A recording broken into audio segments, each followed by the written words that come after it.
it's time we blow this scene. Get everybody in the stuff together. Okay, 3, 2, 1, let's jam.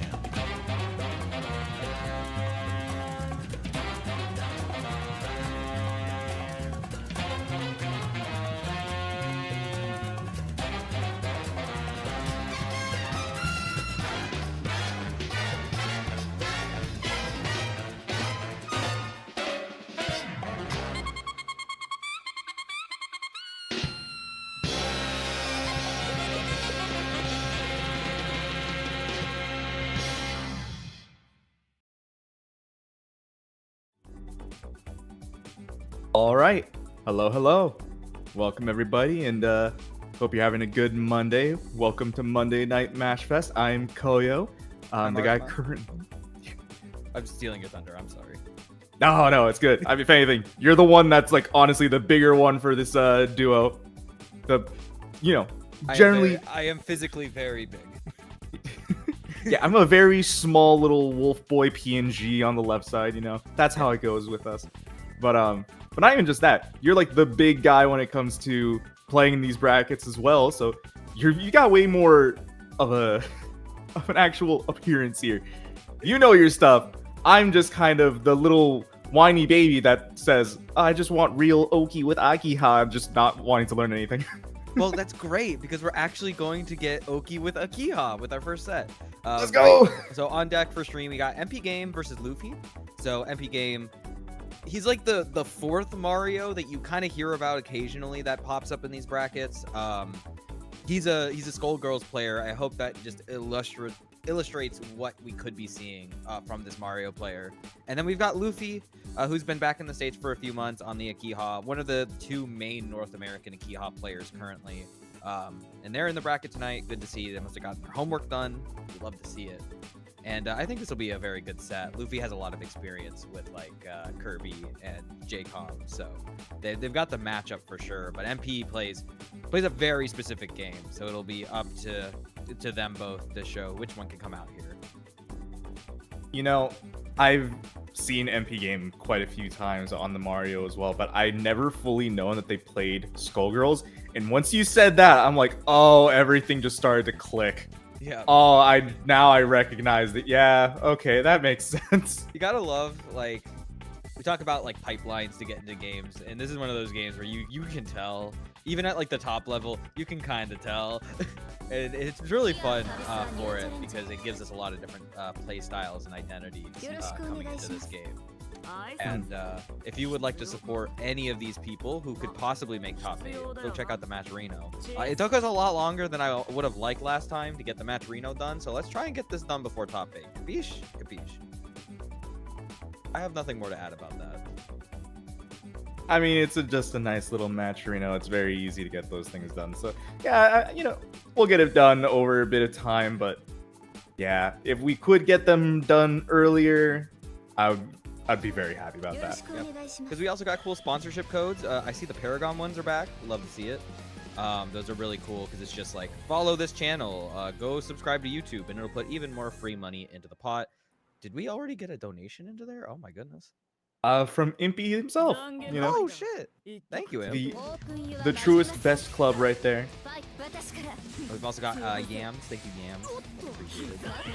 Here we go. Thank you. So going against like the Mario layer one's really interesting because they're either trying to keep you away with like 236A none or trying to make you trip and get hit by punch none. And it looks like MP's off to a good start here. Very good at working those chakram Okis. Sometimes does the corner seal setup. Not like that, but very similar to that. And it can be really tricky. The one I'm thinking about is the one where he kind of sticks himself into the corner and like pushes to take the space. But he's looking to run this regular Oki. And there's that DP out. Akiha's actually pretty good for getting out of there because she stays flat on the ground. So she was able to recover a little bit faster and take her turn. Now you are in the block string. This is where we just keep you, take you to the corner. Out of meter, so going to be a little more scary. Manages to find the 5C, but drops. That hurts.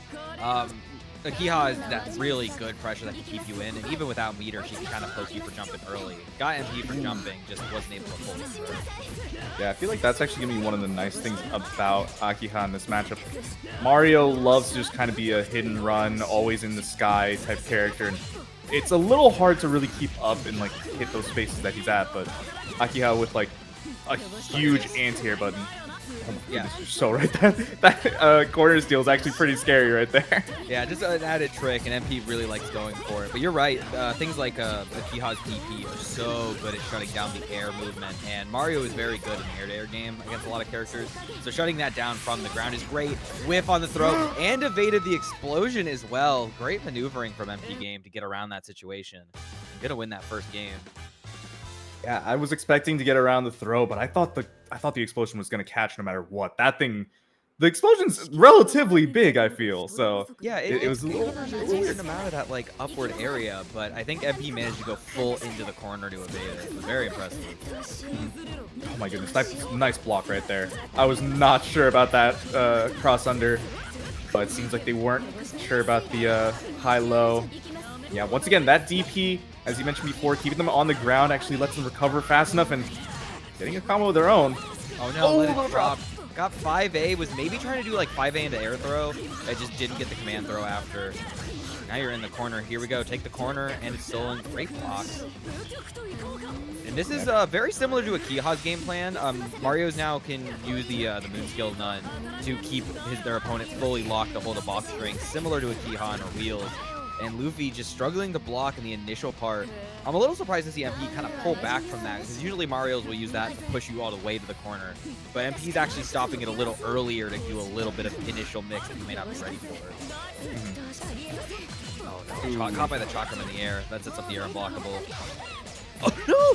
I don't think they even knew which side they would end up on. Went way above MPGame getting hit by that chakra. Nice shield right there. At least gets out of the corner, but I mean, they're still just in this block stream forever. We've got a lot of recoverable health on the table, but Luffy hasn't really been able to get anything started. There's an attempt to heat, but way too late. It's going to get guard cancel heat, but it dropped. Oh, that's huge. This is a very big conversion. Get right into the arc drive. Build a little more gray health. That's a 5k as well. That's a lot of damage, and the bait, using the part of the wheel that you can actually turn back towards you to bait out the shield, finds the high with that JB. This could be the start.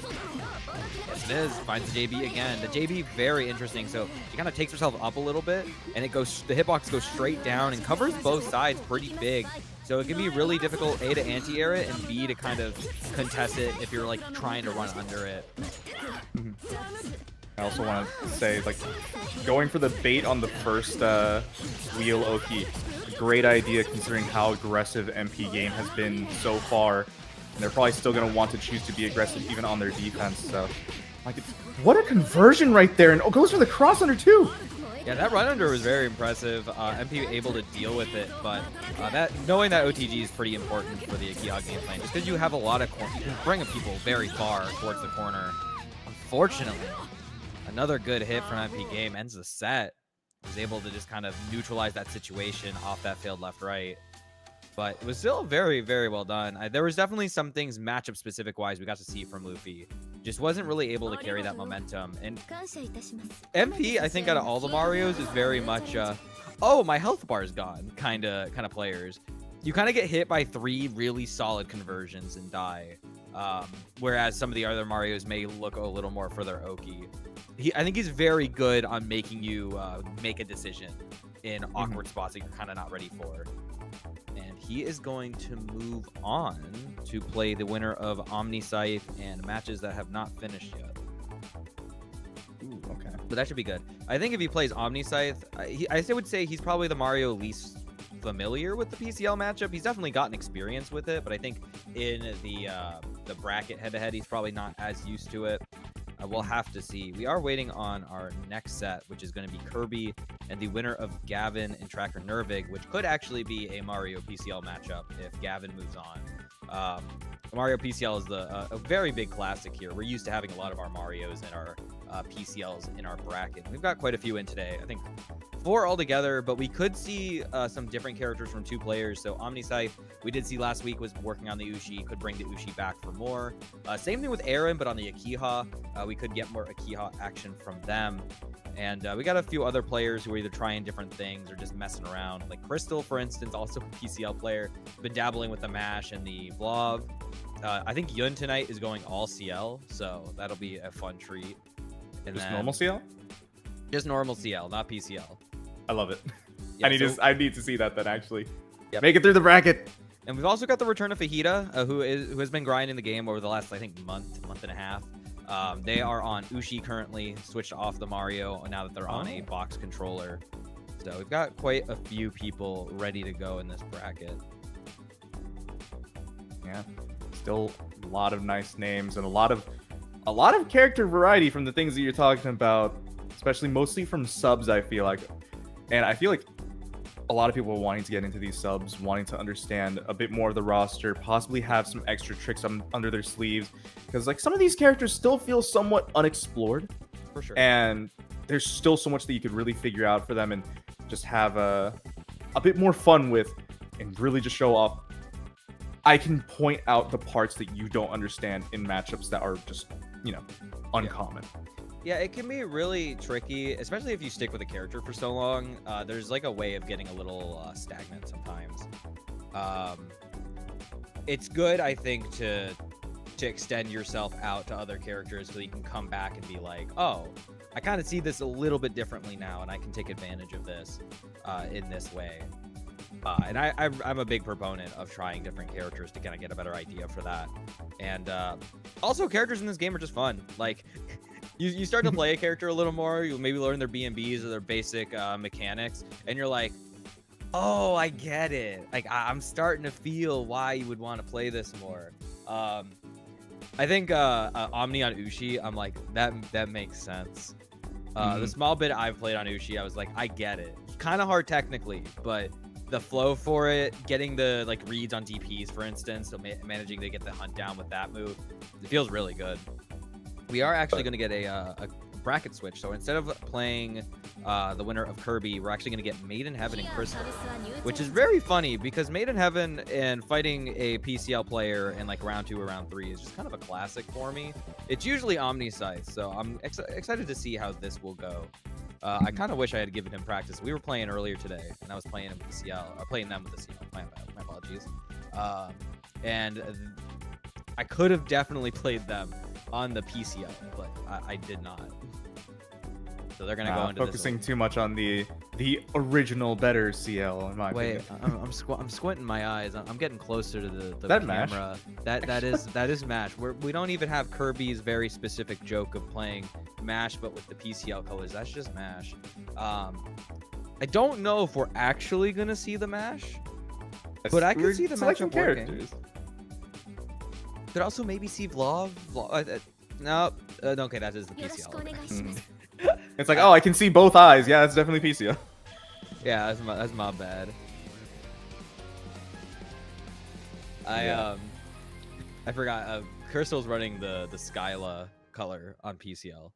So I was like, oh, all right, I'm right. So this matchup is very funny. PCL has a lot of tools to really wall out Saber, but Saber also has some good options to close the distance quick on like whiffed options. Things like 214C. 3BC can be really good to catch jumpers. It's just a matter of closing in that distance. Gunshot, unfortunately, covering a lot of space that Saber really likes to play in, which is either low on the ground or on a low air dash. The best thing otherwise is maybe coming in from higher with a dive kick, but you can play around that. So it's on the Saber to really figure out their options around the PCL they're playing against. Yeah, I can definitely find this to be a little bit difficult of a matchup, even though Saber is quite the speedy character. I mean, as you mentioned, you have to find a good whiff against PCL, and looking at these buttons, it's not too common that they're going to be whiffing. But hey, at the very least, you have shield, and that's always a good option to get in on the opponent. So, maybe MadeInHeaven can make something work here? Never mind. Got caught backdashing, and Crystal opted to chase. Shield is definitely one of those options you really want to get kind of down for this matchup. There's a lot of things that you can kind of poke holes in our game plan on, or make the PCL second guess. On that as well is you can try and beat either rebeat attempts in the corner or on certain whiffs to punish out. You just take a little bit more of a risk than against other characters when they do it. Here we go. Crystal gonna come in. Try to shield high, expecting JV or JC to safe jump, but Crystal waiting and going low. D's. Gonna let Made take their turn. I love the delay. They were making the most out of that to call out Crystal's potential options. And even on a clash frame, it could still work okay for Made if they can buffer in an input, either 214 BC or even something like TP. But gonna cash out the last bit of that bar, tried to call out an immediate gunshot and didn't commit after. Actually ran out of moon to not be able to hold it. And Crystal managed to IAD JAB it just as it was going down. And now we got no resources. Backdash actually evading the 2C entirely. The air throw could tie this up really quick. Just needs one more good hit. But what a mash right there for Crystal. That was a Should be able to close it out here. Yeah, that was great. To take the game and move on to game 2. I think Made was starting to get a bit of momentum there at the end. And I think that's the scary part if you're on the PCL side. You're like, I don't want to get caught panicking because PCL's panic options can be a little more predictable. I think Made trying to stay a little closer since there was very little resources on deck makes it a little harder for Saber to really deal with those options. So you're actually at risk of getting hit by something like that fuzzy 2A. Plus they were up an entire round as well. So at that point, both of you are at low health. You can afford to take a little risk and go for that fuzzy mash. Yeah. Stand back, I'm liking it. Find a way to jump in, prevent Crystal from charging. I think Saber's speed really benefits in those situations where your opponent might start to get a little comfortable to even just charge or stay a little back or do something a little silly, and you can punish them for it. Made looking great in this round as the spaced out JC safe jump. Some of Saber's routing is insanely cool. And also taking it with the overhead right there. The pressure. I feel like the pressure from Saber is like one of the biggest points about this character that just really seems extremely strong. And if you ever like get a good amount of meter, it feels like this character just doesn't end their pressure like ever. Yeah, you can see it from players like Made or players like Blaznik where they really enforce that space. I love MadeInHeaven using like the delays in the Rekkas, or even just full-on stopping the Rekka midway. It implies a lot of pressure that your opponent may not be ready to press on. Oh no, got caught at the end of dive kick, I think, or maybe just after. This will definitely allow Crystal to kill. Gonna keep it optimal. I think may just only need the 1 bar. Yeah, that was very well done. 4.3 keeps most of the meter on deck and keeps the resources even going into this 3rd round. And Made's gonna need to find an option to either bait Crystal into using those more, or to get them to just open up kind of badly. Unfortunately, using the 1 meter in order getting shielded out. Yeah, a little too much jump on that super jump to find the JC reverse hit. And that's going to give Crystal the corner, but this isn't the worst situation in the world. Oh my goodness, I wasn't thinking like that, but MD immediate low catches Crystal as they were landing. And now you're going to get sent into a left-right. They just didn't start that pressure. Take advantage of MD's -3-ness and the space away from the 3BC to get out. Try to close the distance with, I think that was 6BC, and gonna get punished for it. This is big. Ash frames there. Good block. 214C to keep it safe. Has to run in to take the space though. Oh, that is an unfortunate heat. A little too far away. That's the hard part about heating against PCL. There are specific gaps that you can wait for and certain distances where you're for sure safe. The first difference in what Crystal did there was 214C, which pushes you a little further back and makes you very far away from getting heated. There is the slight risk that you are further away and you can get blown up for it, but in that case, MadeInHeaven stayed. And then the second one was just running up and doing gunshot again, was maybe expecting a potential IAD situation there, or maybe after that fact for Crystal to quickly mash like BB to go into the B side of the Rekka and then 660 and wanted to get ahead of it. Unfortunately, it was just the gunshot and was still far enough away, which then led to the Heat getting punished, and that was that.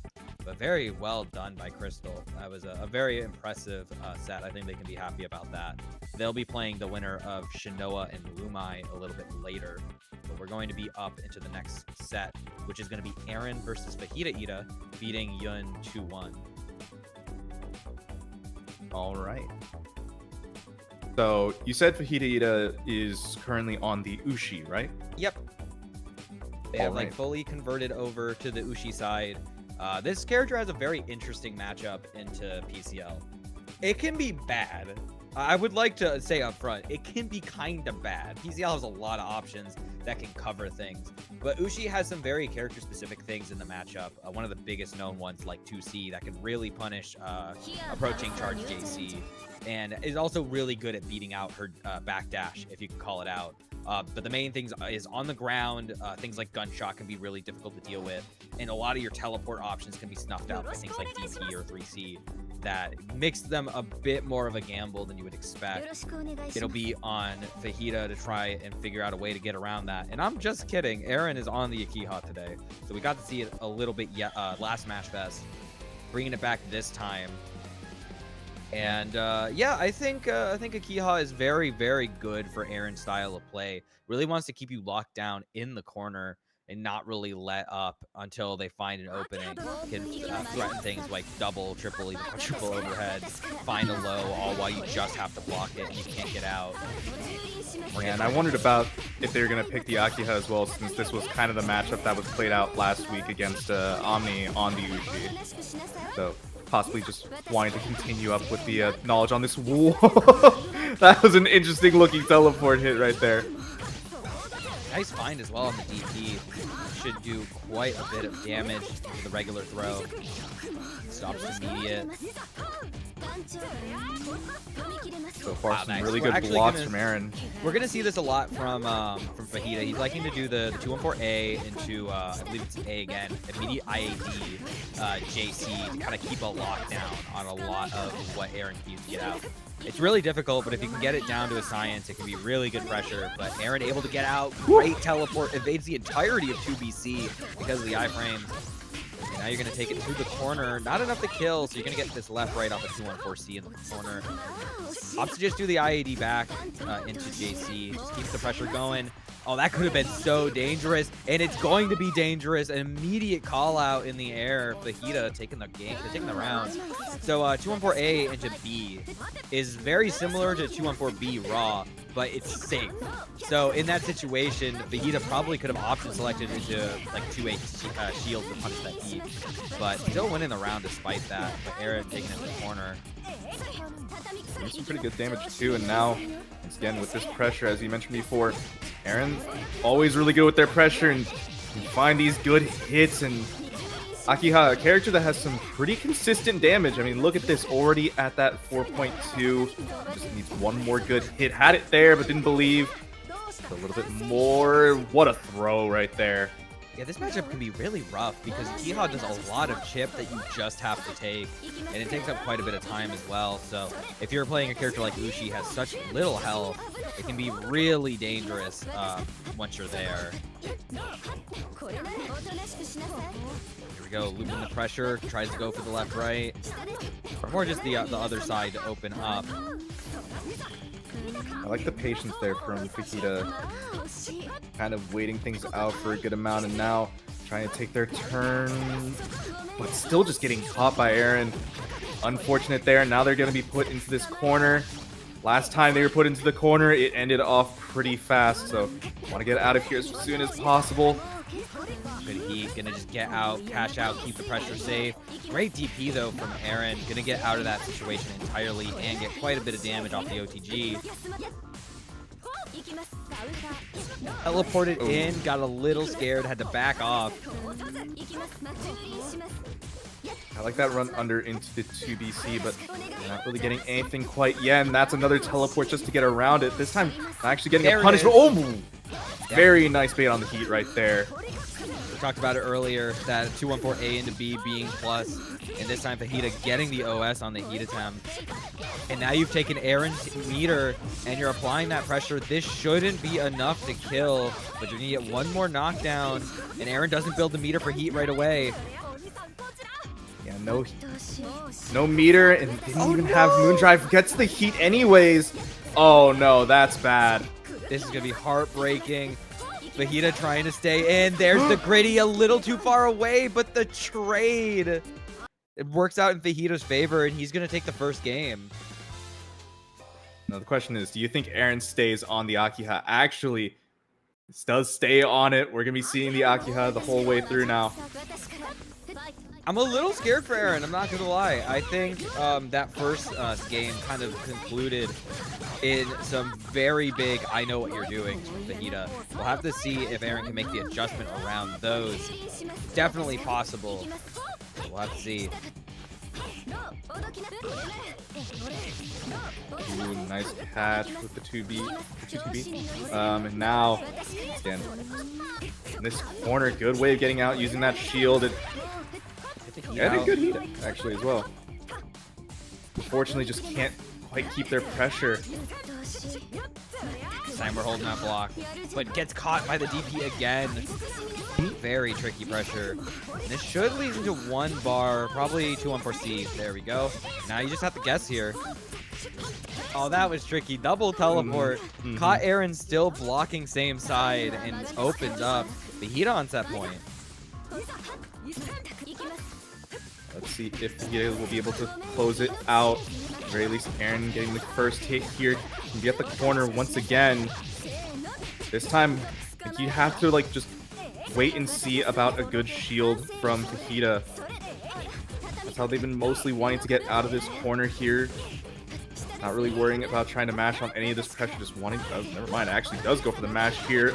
Fortunately, not getting out of the corner, and this should be a good kill for Erin. You're just going to cash out the full meter, and that'll do more than enough. Fajita tried to poke out with 2C, and though it kind of has like a nice rising part of the hitbox, so that forward reach is a little bit to be desired. Yeah, I think the shields from Fajita are what's really helping them get out of the pressure way faster. Their mashes have been getting caught a little too often, I feel. Right time, goes same side. Eat out. Unfortunately, not going to get a lot off of this heat right away.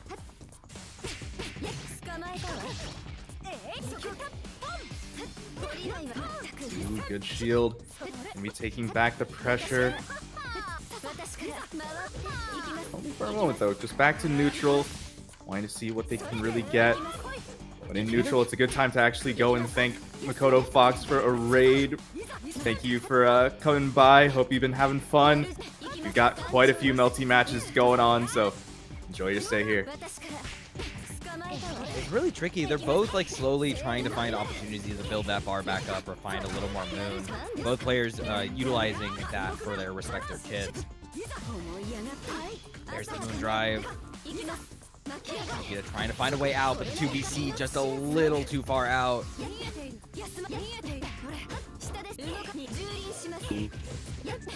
Chip is also starting to add up, and nice hit for Erin. Gonna be tying up the games. Yeah, found the third overhead. Fajita not ready to block it. And that situation's really rough because as long as Akiha's got the meter, you can keep it going. And time was looking to be a factor near the end of that. The little bit of neutral they played there, I think lasted maybe like 15 seconds as they were just kind of finding ways around each other. And now that you're stuck in the corner, it's like, I need to find some way out, but I have to block all of this first. Evening it up at 1-1. Fajita at least going to start off with a nice bit of damage. Goes to the left-right teleport. Great block. Recognized where Fajita was to get it. Really nice hit. Do we actually keep them in the corner? No, just going to stay mid-screen. But there's the problem. That's a good shield for Erin. Able to get some pretty nice damage here, but the safe heat is probably the more important thing. Oh, actually avoided the throw, I think maybe with the MD. No, probably not with the MD, just evaded the throw in general. Unfortunately got hit by the explosion and gets opened up. Doesn't confirm, but tried to fall back down with the 2C. But Erin able to follow up. Yeah, that 2C can be really awkward to deal with when you have it on block. It kind of drags you down with Ushi. But because it's a little more forward, Erin had just enough space to get behind. Nice mash out with the 2B, but doesn't really confirm into anything. Big 2BC bursts out of there. Moves rather big, covers a good amount of space, and it'd be a very good get off me. Again, another feat just to try to get out. Nice with the, I think that's 4BC right there. And the catch in the air, and oh no, yeah, you are gone. Lights out. Erin gonna take the set 2-1, coming back solely on the Akiha. They'll be moving on to winter semis, fighting the winner of Paula and Kirby. I'm wondering if we'll still see the Akiha there, or maybe Erin will switch over to the PCL for one of those two players. But that was a very, very good round, I think. Just good set for Erin. Like, that first game looked rather rough near the end of it. But games 2 and 3, when the pace started really slowing down, I think that's when Erin's super in their element. Very good at just using that time wisely and to slowly work their way around the neutral and find gaps in their opponent's neutral and then into their defense once they find the block string, and just kind of took it home from there. Now, I have nothing that says you can take these home, but like you should contribute to the Matcherino. We still got codes. We got 33 codes. Let's get those codes in. You know, if anything as well, gotta thank Yams again because they did donate an extra $10 after we thanked them the first time. So we're already at $54 in the pot, so we can get way more if we get all those codes claimed as well. So, you know, please do help us get those done. Yeah, and also we got the quests. You can subscribe to Matcherino on YouTube, and that gives a little bit more money, including a little bit to Impurest. That might be 8 cents, but that's 8 more cents than we had the other day. So make sure you contribute to all of these, including the Paragon ones. We're getting our next gamers in up next, which is Shinoa and Crystal. And this should be kind of interesting. These two more up-and-coming players recently. But Shinoa in particular has been kind of on a tear the last few months on the Aoko. Has been working on an Akiha as a side project lately, but the Aoko puts in so much, such a great amount of pressure. And it'll be interesting to see these two play. Crystal already going on a pretty good run with a win over MadeInHeaven. We'll have to see if she can keep that going as we go into this set. Man, I find it funny saying that Shinoa got the Aoko and the Akiha literally just fighting for my heart over here. Absolutely my favorite characters in this game, so I'm always excited to get to see the Aoko. I'm actually hoping to see some pretty good sets here.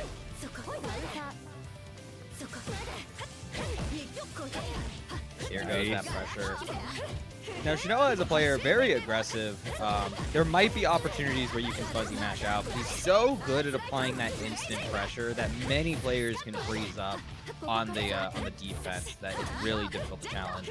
On top of that, having that negative edge orb on top of you is really scary, and you can really get smothered like this. It's honestly incredible to me to see how fast they take their pressure. It is honestly a jump scare every time. It's really scary because when you're in this pressure, it still feels really fast. But as a spectator, you watch it and you go, oh, this is really fast. It's like you don't actually have a good judgment on how fast they're pressing all of this stuff. It seems probably way faster than it actually is in game because like you really have to just feel like your adrenaline is pumping. You have to start seeing things for the frames that they are, just so you can try to deal with the speed that Shinoa is like pressing these things. It's again still going in. Oh my goodness. We're still in the air, that extra little bit of jump, getting in more overhead. Crystal trying to mash out. There's that 4C, dreaded 4C, finding the overhead. This isn't going to be enough to kill, but you get one more knockdown. Still, no. Safe bait right there. Yeah, I think Shinoa in particular is so wised up to the fact that a lot of people in those really tight situations is just like, I want to heat. I have this bar. I got to use something for that. And very much is just, I'm going to catch you and you are going to explode. Oh, I do actually want to shout out. So Shinoa, the other day, they've said they're going to start trying to record their sets. And they posted one of them yesterday. And they're also using a input reader, so you can actually follow along with things like where they're doing their negative edge, how they're catching these heat. You can actually see the inputs coming in there. So I'd recommend giving it a watch, especially as they're basically the main Aoko on the block in North America right now. If you're looking to learn the character, that could be very helpful. Yeah, no, those are actually amazing resources as well. Holding on to those negative edges and just like also swapping through the buttons, it's not necessarily the easiest. I've tried it before. It's definitely fun, but hard after a bit. Right My air goodness. attack. Yeah. Just do it again. That 2BC so Goodness. fast. It covers so much forward space and sending Aoko back and make it really difficult to challenge at times. All right, left, right. Goes to the laser cover to top. The orb covering Shinoa's landing. Oh, great to see. Actually patiently waiting for Shinoa to throw out a more defensive option. Was maybe trying to cover a 5C or a gunshot, but Crystal calmly took it with a 2C. And you open up. Trades on the 2BC and the panic shield low. That's going to hurt a lot. That's a really awkward scramble to be put in. And the backdash going to get smothered. You got to be really careful about backdashing in this matchup in particular. Aoko has such a good ability to hunt you down like that, as well as Shinoa specifically. Double meter spend, blocking it out. Also gotta watch out about the overheads. 4BC might... No. I love the jump shield out, but the 2BC immediately after from Shinoa seals the round. And this is looking all Shinoa now. Can Crystal find a way to get around this? Yes, I love the patience. I love the shimmy. Just let Shinoa do their thing, jumping around like a crazy person, and said, I'll just stop you when you're right where my boot is. Good catch. Playing out very much like the last round where Crystal was able to get a lead very early on. But even though you do see that Shinoa was the one that took the last round, can they make the comeback once again? High-low mix, just empty IADs in. Now you're brought to the corner. MDs gets the shield as well. Unfortunately, B counter not going to get you out of the situation. Yeah, the negative edge still staying safe as well, staying plus and still going with this pressure. Yeah, I like that Shinoa kept it around instead of using it to combo off the counter. Let it be safe to continue this corner pressure. All right, more orb. And baits with the air dash. Crystal thinking it was throw, and that'll be enough. Doesn't even need the orb. Shinoa gonna take the set 2-0. You know, you said before, like, you have to watch out for trying to backdash in this matchup. And I'm just watching this, and I'm like, you have to watch out for literally any defensive idea that you might have. Shield, heat, DP. Like, we didn't even see a DP because I feel like most of the time you're just kind of afraid to even try to press in these scenarios because you never know what Shinoa is going to be going for. Yeah. Anything that you have on defense, it just feels like you're locked out at all points. As someone who has experience with Shinoa in that matchup, you are so scared. Like, I'm a frequent DPer. I'm still really scared to even try it against Shinoa because he's very good at sniping it out, and you just have to hold that. Yeah. But very well done to Shinoa. We're going to be moving on to winners semis in just a second. We still got quite a few matches and losers still looking to finish up, and we're cleaning that up. On winner side now, we have Shinoa and Erin waiting for their respective opponents. But while we wait, you should go check out the match Reno. We got more codes. Remember, we have 50 of these codes. We currently have 29 remaining. We've got a few more we can try and nail out, including those sponsor codes. And any more donations to get us that top 4 payout would be really appreciated. We're already a decent way there, but any would be appreciated. Wow. We You do know, have as our well, sets. I think I also just got a little bracket update. Turns out, Yoon, as you were talking before, who was most likely going to be playing the Ciel throughout the bracket, has lost in the loser's side, lost 2-0 to Intimidating. I know Daving has been playing a good amount recently. I think they're still playing on Miyako. So, definitely one of those cases where it's like, man, it's a little unfortunate trying to play on the sub and, you know, falling a little short, but it is good to see that Intimidating is also still making it through, going on further, and now they're having to fight against MPGame, and that's going to be a scary match as well. That's a moment where I'm like, I'm sorry, Daving, that's going to be a hard match to fight. I'm also noticing, another one of the matches to try to get into the losers top 8. Paula versus MadeInHeaven. That's honestly such a hard one to think about. Paula, if I remember correctly, is a Noelle player? Yep. Ah. A character I loved getting to watch, but man, it tears me apart here knowing that it's like, if I get to see Paula play the Noelle, it means I don't get to see MadeInHeaven again. It's like, breaks my heart. No, I've seen him when I've seen them win these 100%. Mm-hmm. We actually have a lot. So this is the thing with Mashfest, and this is the thing with Lumina. It's like a really good like top cusp of people. They're all really good. So you end up in these situations where the top 16 is really dangerous. So even things like Luffy and Hien, probably really good set. Gavin and Saber, really good set. And then you go to like losers round 3, and it's like, oh, this is to make it in the top 8. That could have been MPGame and Yun. It's gonna be MPGame and Tim. I think that'll be a great set. Crystal and Gavin or Crystal and Seaburn, great. I think possibly Luffy and Fajita, that is like a potential top 8 set. And like you said, Paula and MadeInHeaven, another really good one. It's a lot of just a lot of really solid players at this point who are all kind of in that contention space. But in our top 4 on the winner side, we have a lot of very seasoned competitors here. They're like, I think there's like a small little delineation line. You could definitely have all of these players there. And we're getting our first ones now. We've got Kirby and Erin. I think Kirby's just getting some water for a second. But it seems like we are going to be seeing, once again, we saw this matchup on our first set, just 2 different players. We're going to be seeing the Mario and Akiha. Could be an interesting one. I wonder how, I feel like it's going to be more on Erin because, you know, it is their sub in this scenario. And before, in their last match, we didn't see much use of Akiha's DP to try to like catch any of these air options.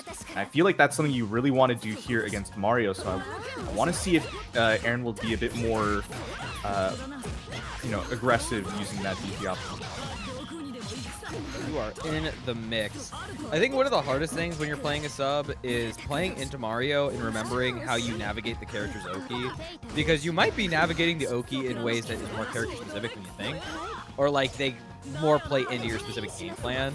So you kind of have to reorient just a little bit. I cannot believe that worked. That was very good cancel. I know it worked out, unfortunately, the drop, but catches with another fatal counter. Gonna get a nice little bit of looping pressure here, but Kirby ready to stay in the corner. Plat makes a good point. It does. The moon skill counter is definitely the thing that works around that counter. It's just, I don't feel like I see that as often instead of something like a moon drive immediately after hitting the counter. But Erin doing a really good job of applying this pressure. Unfortunately, having a little bit harder of a time completing these combos. Well, I don't know if that 2-2C was intentional. Maybe was expecting Erin to get around their initial run. The jump block and everything. No shield from Erin. A very sketchy situation that could have gone really bad for Kirby. And it's still looking rough. You got to hold this. Yeah. 10 seconds on the clock. This is actually huge for Kirby right here. Yeah, I don't think they'll be able to finish it off, but even still, time on their side. Yeah, just carried the full way. I like the going into launcher as well to do the extra air carry. It's built the bar that could have definitely won on the time as well, but that's just a little safer, and you get to keep the meter resource going into this next round. Here we go, back into the corner. Hold this pressure for the next like 10 seconds. No moon on the side of Kirby either, so, you know, this pressure feels like it's going to be pretty uncontested for a bit. Oh, try to mash out, but Erin finding a really nice hit. Going to be getting about 4.2? No, almost. Actually manages to get the shield. The ring ever so slightly slow enough to not be fully true. Unfortunately for Kirby, you are just not leaving this corner. Just as always, it feels like one of Erin's strongest points is their pressure game, and character like Akiha, as you mentioned before, feels like their pressure just never ends. It feels like a perfect fit for Erin. Yeah, it could also just be a struggle for Kirby to get out. A lot of your typical get away from me options in the corner are a little more scary to pull the trigger on against Akiha outside of things like Ciel. But when they work, they work. This should be a hard knockdown down center stage. Gonna do the double meter spend for that hard knockdown. A little too far. No, actually uses the space to feint being too far away. Gets Erin to get caught by the nut on the way. And the overhead fatal for good measure. That'll be enough to kill. All right, now we really do see, does Erin just stick with the Akiha? Is this just going to be a day for the sub? And it seems like that's going to be the case. Now we saw with the set with Fajita that Erin felt confident enough after the first game to stick on. And I think we saw, as long as the game plan was going, Erin was well and really willing to keep it just all throughout the set. And it only improved the longer they played. We'll have to see if that also holds true for Kirby. Shimmying around, I think Erin may be a little less comfortable once that bar is gone, and wants to like let out a little bit more to catch potential presses. That can be really dangerous against Mario because they have things like 6BC that can be kind of on its own even if you punish the Mario. But it's working out okay. Evades the 3BC, but not quite able to start pressure. Not quite. Yeah, I think that actually hit the nun first and wasn't actually in range for the hit on Mario. Jump, not quite a full conversion though. We're getting a lot of these smaller hits, and at least on Kirby's side, they're adding up.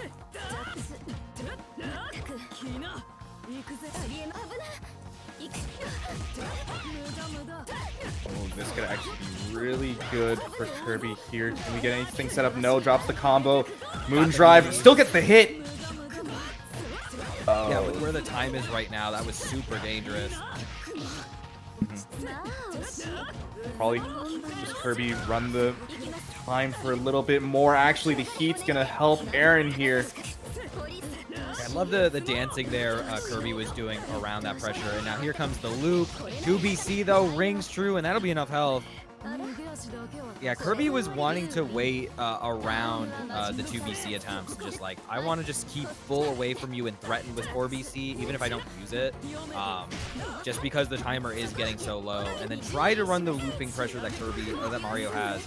But it was a really well-timed heat from the corner to get Erin out of there. Having to block all of this. Erin having to sit down for quite a while, try to do something, get the clash. Kirby still the one on top right here. The knockdown. Cockrums. Not too much. Honestly, still a better trade right there for Erin, just to get out of the pokey, but once again, getting caught. Go. Just gonna chase in, get the meaty. I love the way under the throw. Another one. Just immediate press there from Erin, calling out the lack of meaty this time from Kirby. Here we go. Run the loop. Finds the low, no highs. Does really have to make this count. Only 25 seconds on the clock. Probably gonna need a hit and a good reset.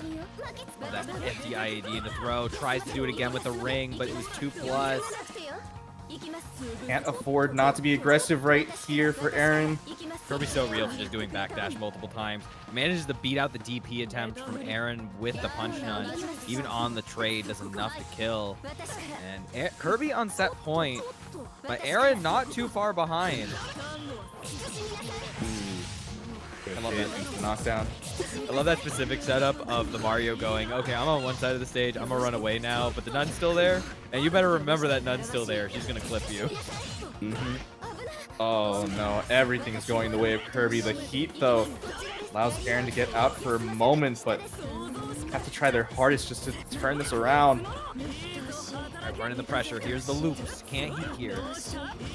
Can't heat here. I mean, he doesn't even have the meter to heat, and the Moondrive is running out. You got nothing on defense now. He's like, help me, I'm stuck. And that's another bit of damage. Gonna cash out for the Chakram Oki center stage. Hitting that max distance on that low. Erin manages to get out. There's that heat. Yeah, just getting back some of the health, but still now just doesn't have any meter to use. And as you were mentioning before, Erin without meter feels a little lost on the pressure, so even if they do get some hits, not sure how much they're really going to get for it. Plus, Kirby's just doing so well on their movement, and they finally get another good hit and close it out. Kirby will be taking it 2-0 over Erin. And be moving on to winners finals, right? Yep, that'll be a winners finals player for Kirby. Going to be waiting on the other side for OmniSScythe and Shinoa next. But very well done. He did a lot to just kind of play keep away. So the difference between, like, for Erin, PCL, and Akiha is Akiha has good, like, call-out options from range, but they're way more I have to come and get you kind of things. Whereas PCL, it can pretty mobily enforce a lot of space against Mario. And so Kirby felt more willing to do a lot of run-unders or just full super jump aways to kind of get out of that range, and had none be much more of a threat as a result. And Erin was just kind of struggling to navigate around that space. And then once you were in that pressure, it's how do I get out of here? It was very well done.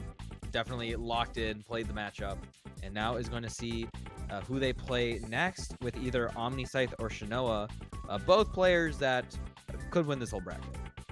I mean, as we were mentioning before, Shinoa, player who plays extremely fast. If you're not ready for it, you'll feel like you're just trapped forever. But I mean, OmniSScythe, how many of these brackets have they won at this point as well? Please don't ask me. It's too many. Of course, it's like there's way too many times that OmniSScythe has gone the distance, just won everything. So we know veteran player, seasoned winner, like it's still going to be difficult just to get through. The only question I would maybe have is, like, are they going to be still on the PCL, or if they're going to be on the Ushi, basically going for the sub day as well, like Erin we like here. But I'm gonna be 100%. I don't feel like that. I don't think so. We got to see Ushi versus Aoko the other day, and it's just like, I gotta one-turn you, or you one-turn me, and I'm not getting out. It can be really scary. Whereas with PCL, you can say, I at least have the chance to get out, and I just kind of have to press the right buttons.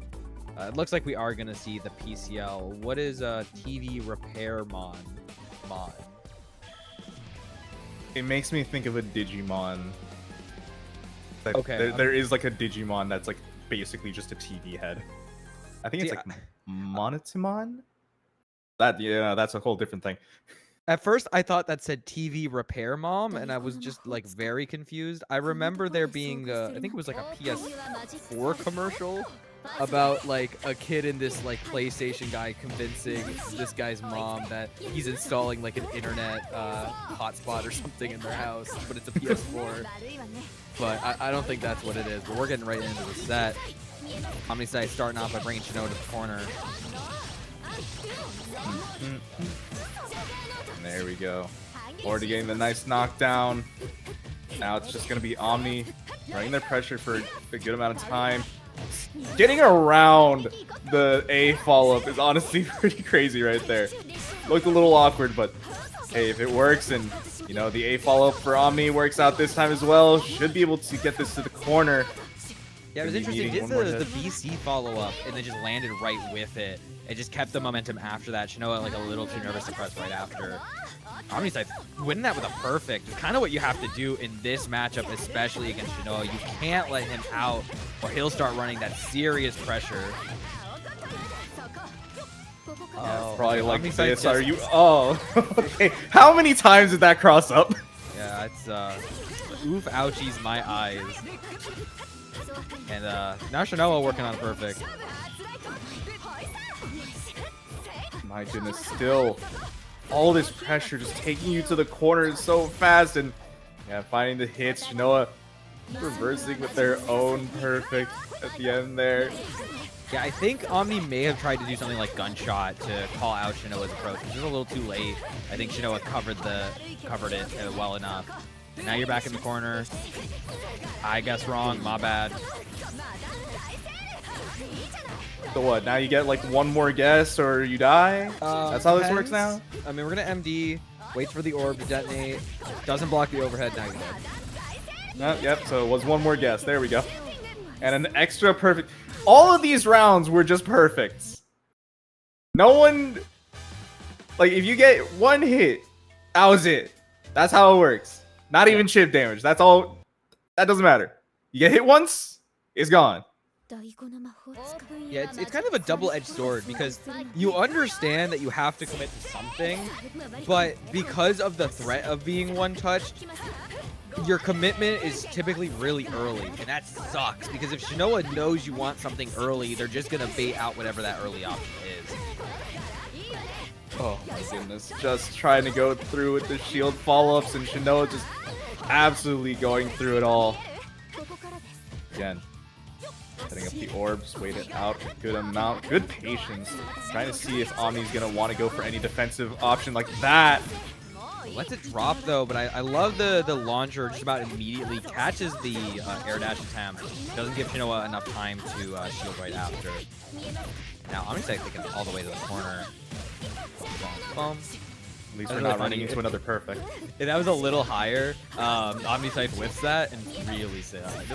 It's sad and silly at the same time, but this should be enough to kill. Pops back into the JC. Should just need the one bar. Yeah. Alright. Omni is taking the first round in this game. Happened like before as well, though. You can't count Shinoa out yet, but Omni getting the first hit, be able to run their pressure. Oh, it drops. This will be a big... No, he didn't get the conversion!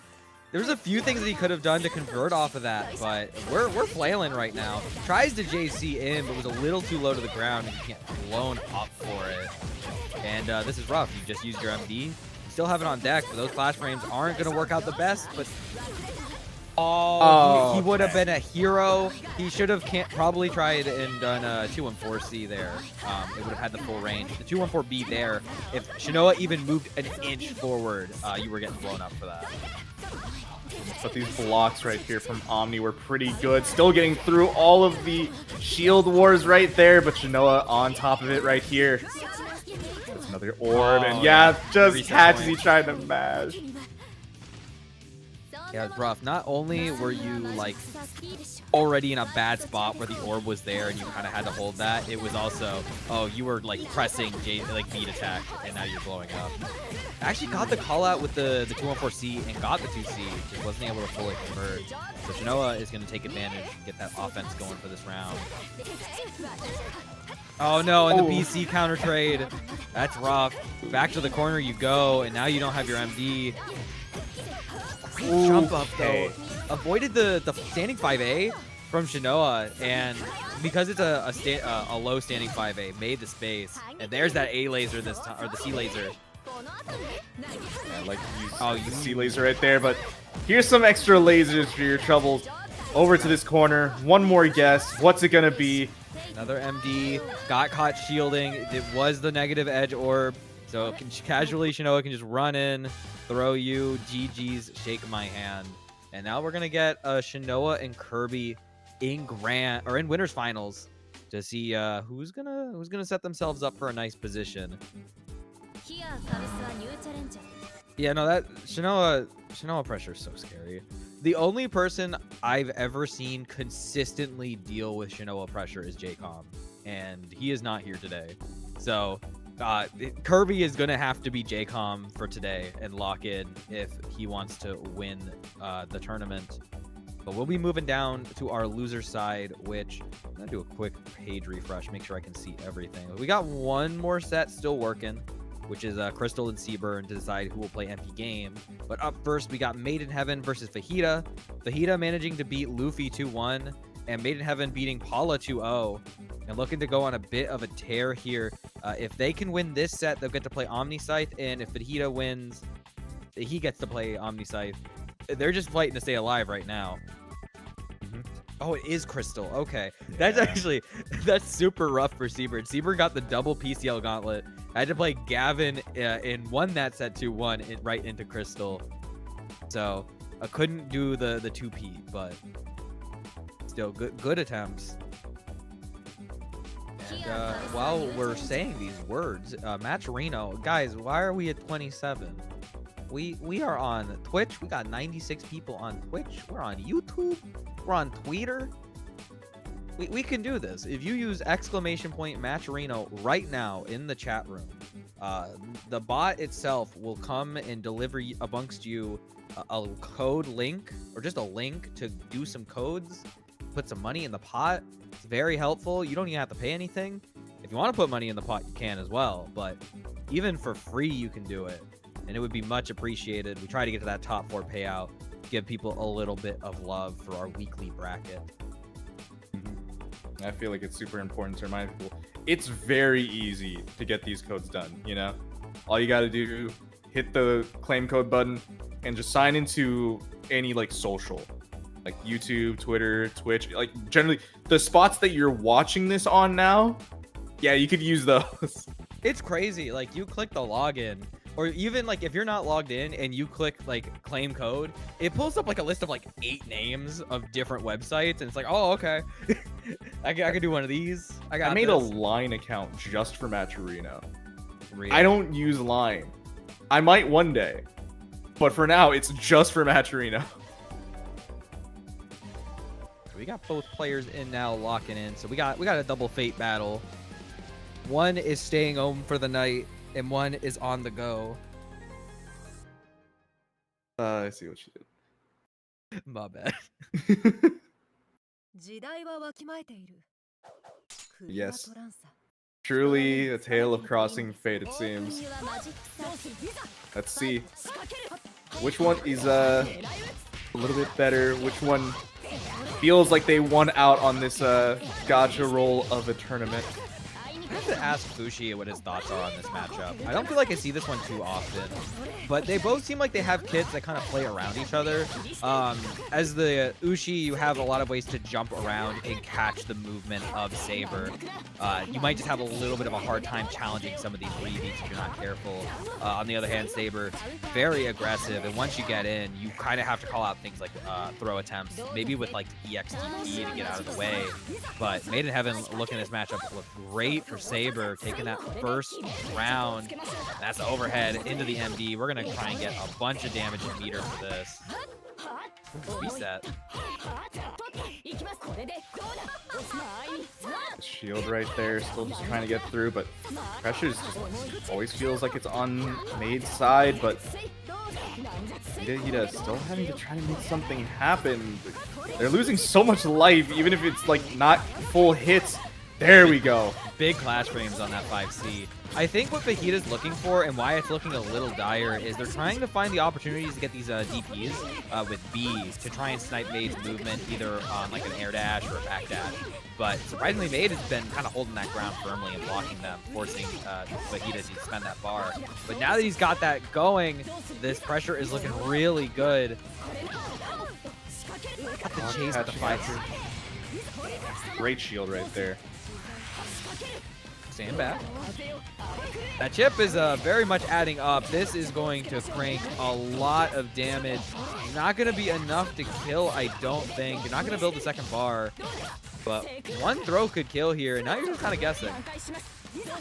That's blood heat coming through right here, and that's the hit that FajitaEatah needed. Yeah, I think Made was looking for throw or 5A there, but the movement off that teleport was very, very impressive from Akiha. Securing the round, but very low on resources. This could be a quick round if Made just pushes this fully to the corner and does not let up. I mean, seems like that might be the case so far. However, what a nice little match right there for FajitaEatah. Maybe staying mid-screen, mix up a little bit. No, just Yeah, I I think don't see jumped that in any a little too far away to do the teleport Oki, so opted to just go straight down. And it works out. Is able to stabilize the situation that could have been rough and managed to restart the pressure. yeah. It was also good just to scout out any defensive ideas that MadeInHeaven would have there. This is going to do a lot. That overhead starter hits like a truck, but this won't be enough to kill. But one more good touch like this. There we go. Yeah, Should be enough to build the high row. Doesn't need it, though. 2K enough. FajitaEatah taking the first game, which is kind of surprising. That first part just looked so rough, but slowly made the adaptions, found the way through. And now, trying to find a way to move on to the bracket. But Made's got to try and find a way to stop this momentum. Oh my goodness, still fine after that dive kick whiff. Now, again, into this corner. MadeInHeaven, if they can just keep the pressure up, it'll be really, really good. But FajitaEatah has been finding some nice ways to get out, but this time uses the moon drive and just gets hit for it. Now that's one less defensive you have to worry about, and that's another great hit. And a little reset afterwards, too. MadeInHeaven taking another perfect to start it off. Gotta be careful about this MadeInHeaven person. They like to find one funny reset the entire set. They will do it. It's very consistent. And if you're not ready for it, you will explode and take 5 billion damage. One character I wouldn't expect to be a comedian was Saber, but hey, you know, one funny reset is all you need. However, right now, not really going to be having a chance for funny resets. It's just going to be FajitaEatah trying to make that Oki work, but just the clash frames. Now, once again, MadeInHeaven, it's to the corner. Can you really get off this? It's not going to be a kill, but just one more interaction. Just keeping that space. I love those. Just starting the Rekka and then just kind of stopping. It's like, what am I supposed to do? Press? I'll blow up if they just do the delay pressure, and I'll die. And Made is using that pressure so well. They're slowly closing the distance and then stopping and starting again. So when they opted to burst in to go in with that throw, just not really a chance to get out in time unless you kind of guess on that fuzzy mash. Let's not also forget, we haven't really seen them much. I don't think they play as much of a role in this matchup, but we also have the dive kicks to watch out for. Sometimes to do something like run up, backwards IAD into dive kick, like neutral dive kick, or even regular dive kick. But not really adding those into the layering yet. May still feeling more confident to just run these stagger pressures. Yeah, I feel like at most we've been seeing the dive kicks just on meaties and such. Okay, once again, FajitaEatah taking their opportunity, stay same side, whiff, and then the shield just gets caught. Let's see. Once again, knockdown. What's it gonna be? Trying to challenge in the air with JA. Ushi might be the one character that can get around that. That J6BC is big, it's fast, and it kind of cuts through. And it gives FajitaEatah the round. Made's going to have to try and find a way around this. Oh, got the other side. And it was still plus as well, I believe. And now you're in more pressure. Taking so much damage. Left, right. Back that's out. Great play from Made. And there's the IAD back, this time following it with JB. Able to take this over to the corner right here, into the safe heat. I'm surprised to see the heat there, but just wanted to have as much health as possible. Manages to take FajitaEatah's, got the DP, but wasn't ready for it. No, got stuck in the Rekka. Great Hyro. This is going to be dangerous. Love the teleport back. Now the stare down. BC's out, calls out the attempt to run the 236 Rekka. You do press on it early enough. It is a good way to catch it. Tries to bait out a punish with the Rekka starter and gets the call out on the tech. Is this going to be enough? Not quite. Just needs one more. A lot of time left on the clock. Just goes full chase down. Fajita trying to retreat. Made's looking good. Both players on set point. They just need one more, but bad mispositioning from Made at the start of the round. He's going to let Fajita get in. Fajita has a ton of meter that they can use right here as well. Had the hit, doesn't believe in it. Delay BC, panic. Fajita just waiting it out. That's huge. You are taking so much resources away from Made. And now they've got to guess. There is one bar. Do we see the heat? Yes, we do. Oh, what a spend! Give me that moon back. My resources are a cycle. Fajita deciding to heat on out. Drive already being spent. Yeah, expected the 3BC. Ooh, there we go. Okay, MadeInHeaven has the bar, spends the 1. No meter now for pressure though.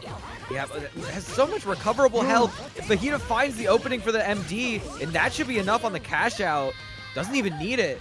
Fajita finding the one opportunity where the MD would count most, makes the most of it, and wins the set 2-1. Gonna send Made home at 7th.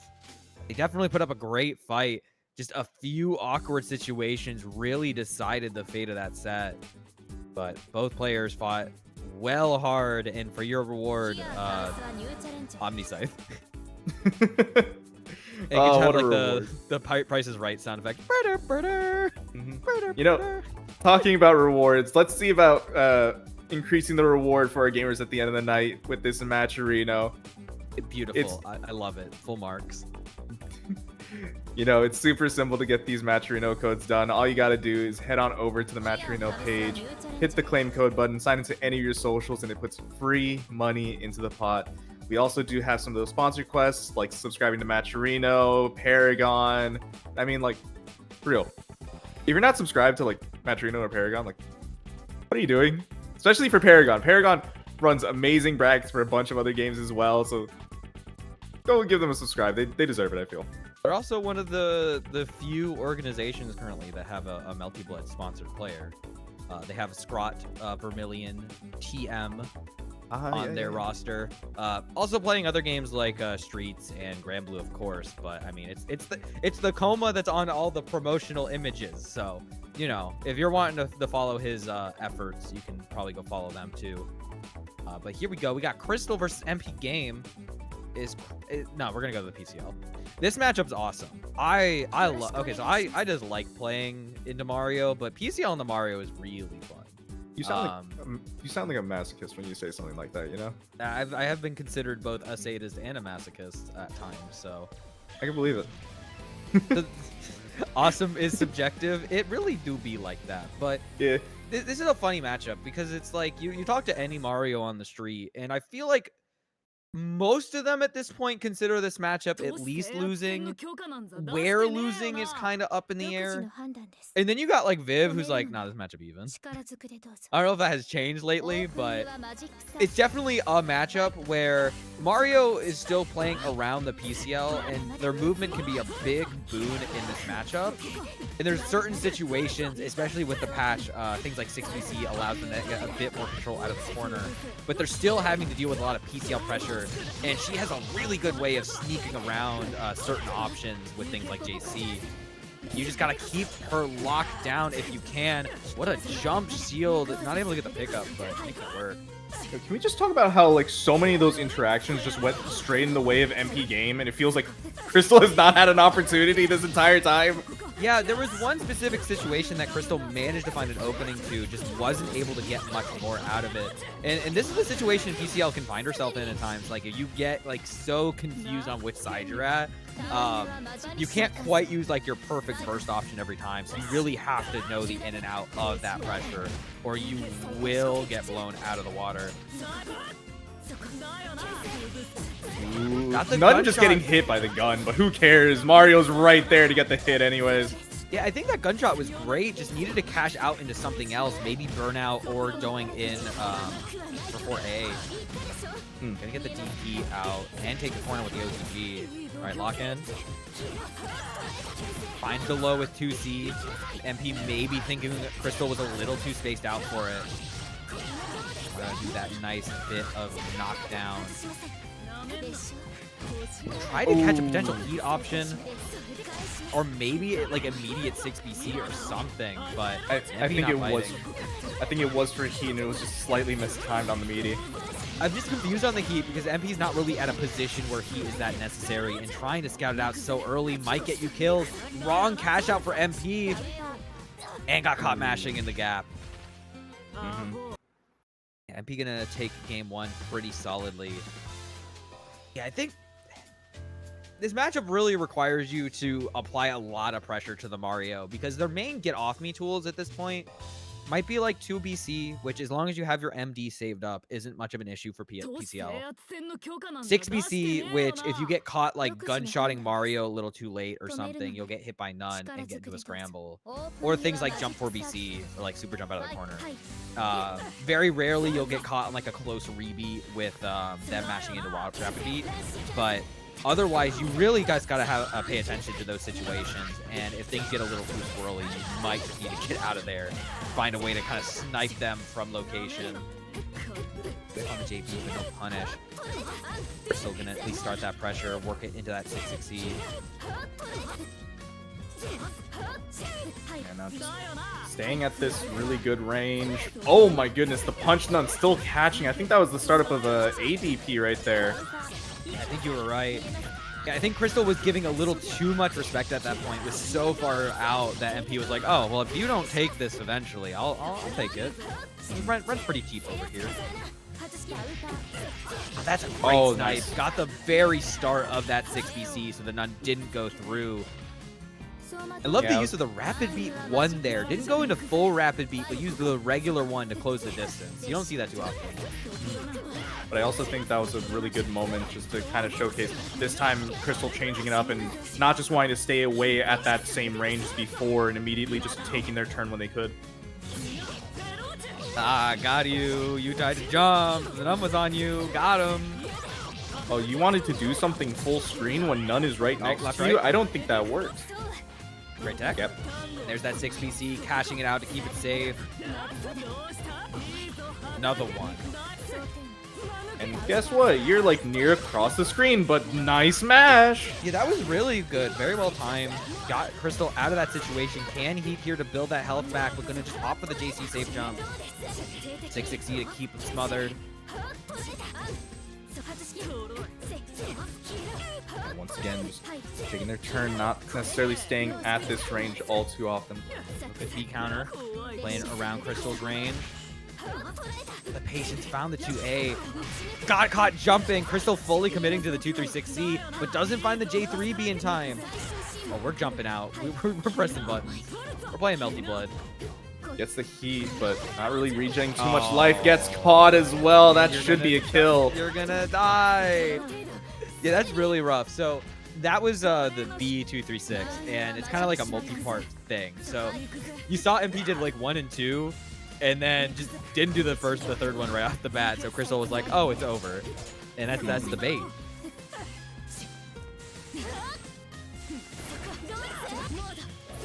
Yeah, we're out of there. Oh, okay, yeah. Yeah, I had the armor on the latter part of that, and just 6-6-E right on out of there. We're not trying to be there. Taking the corner with that air throw. Like the idea, just wanted to try to keep MPGame down for at least some amount of time, but the trade works out so much better for MPGame right here. Yeah, that's that 6BC. Tried to launch her around, but actually getting caught by that second chakram. And this is looking bad. MP with a lot of meter can keep you in the lockdown, but the nun pushing MP or pushing Crystal to MP makes the heat safe, but getting caught right back in that blender. Crystal gonna go down 2-0. MP gonna move on, and was looking a little dicey there, but managed to bring back the decorum and win the set. Gonna be fighting against Erin next in the loser's quarter. That's so wild how both of our sets that we mentioned, it's like, oh, you made it through like losers, like top 8 round 1 type thing. Your reward is top seed player. My bad. That's just how it be sometimes. And I mean, hey, if Erin decides to go Akiha again, they'll get the run back against another Mario on the Akiha. If not, they could say MP, you're playing against another PCL. Cry. But what won't make people cry is the match right now. We got more codes. We're getting closer though. We're at 19, which is very nice. Yeah, we did. From, I'm gonna pronounce this, Thrizon. I think it's Thrizon. Putting in an extra $10. Thank you so much for that. Actually putting us at a very nice $69 in the pot right now. Let me also shout out Victim Hazard for doing some of the sponsor quests. Much appreciated. We loved seeing the extra monies in there. Remember, I can see the contributions in real time. If you don't contribute, I'll know. I can't do anything with that knowledge, but you should contribute so I know less. Or more. I don't know. Knowing's half the battle. So that's how it works here. All right, we're going to be moving on to the next part of our loser side bracket, which is going to be OmniSScythe and Fajita. OmniSScythe, low key. So I didn't say that you were going to fight PCL last time. I just said OmniSScythe because I could definitely see OmniSScythe going, I'm going to play the Ushi mirror. But if he does decide to go PCL, we'll get PCL Ushi. And that should be a nice bit of gaming going on there. Fajita playing Erin earlier today on the Akiha, so this would be their first taste of that. And OmniSScythe is locked in, ready to go on that. Omni, there's still an opportunity. You can cancel and go on to the Ushi. No! Oh, yeah, it's gonna be the PCL Ushi. Can't have the, can't have the mirror. Granted, honestly, mirrors in this game scare me at times because I'm like, I get lost so fast with how fast the movement in this game is. So, you know, it's probably better for my commentary that there's not a mirror, but I mean, it's Ushi. I would have loved it. Oh my goodness, already the BC is just getting the clash, and Omni in this corner here. Well, we skipped layer 1 and went straight to layer 2. I'm not even going to the JB safe jump. I'm just going low. We're gonna blow Fajita up. 4.4 for that off of 2A. Still just staying in. Alright, Fajita, when are you gonna try to find a way out? Oh, well. Doesn't seem like that's gonna be happening anytime soon, huh? Yeah, it's not really up to you as much. You're really just eyeing for those gaps where it is a bit easier. And OmniSScythe keeping it pretty tight. We'll probably see this whole first game, honestly, be... I'm in the corner against PCL. I'm going to scout what this PCL is looking for on their offense. And maybe in the next game, or maybe late into this first round, I'll find that opportunity and we can go from there. But we are very struggling right now. It is hurting a ton. Help. Yeah, honestly, you were saying looking for the points that it's a little bit easier. Like, after this stream, I'm going to need you to, like, send me the scrolls of what a little bit easier against PCL actually looks like, because none of that looked easy to do. So here's the issue, and this is a conundrum I've had to face myself. The PCL scenario, yes. So it's hard to practice just PCL stuff because, like Mario, the PCLs at the high level are very different in like the options they go for and the options they look for. So trying to mash out against like Erin is going to be very different than mashing out against Omni, because Omni's just got some very wacky situations. Like the combos may not end properly, although end in an awkward spot that Erin would never end something on. And now you're kind of adding on top of that. It's mostly just an experience thing where you recognize the position you're in and you're like, what does my character have to get me out of here? And for Ushi, those can be really rough. A lot of these situations, you might just be looking to burst out with a move skill or a DP. But like in that situation there, Omni pulled Fajita out of the corner and then did a rebeat attempt. And Fajita managed to take advantage of that. But you wouldn't see Erin put you in like that kind of situation. It really is just perspective on what player is using this character in what situation you'll end up in. But this is giving Fajita their first offense basically of the set. Ooh. Already getting hit with a block right there. Still, FajitaEatah having an opportunity. Never mind. Yeah. It's over. It's over. Yeah, even with the A scaling, that will do enough. And now Omni on set point. I think the use of the MD was good there. It was a very scary position considering falling JB covers so much as you're coming down. Just didn't quite win in the situation on the shield. And now you gotta be in the corner, tried to mash low. IAD finds home, but didn't quite get it. Picks it back up. Yeah, I think this is one of those situations where you're probably bursting out with some kind of moon skill. You really need to save that resource. But even like Fushi really struggles at this point in the corner here. You cannot heat here. And tried to teleport out, but that's actually going to work out. It's totally fine sometimes to take a little bit of damage if it means teching out. Unfortunately, OmniSScythe managing to work it back into the throw. Going to win the set. And in all reality, I feel like even with the teleport, yeah, once again getting you out of that corner there, was probably done a little too late just because of how much damage they took so fast. Yeah, and the hard part for Ushi as well is just you don't have a lot of health already. So when you're put in these situations, it really adds up. Honestly, the hard part here You stole that Reeve from her? I gotta watch back my arrow. I'm clearly behind. Look, the PCL development game is it's always going.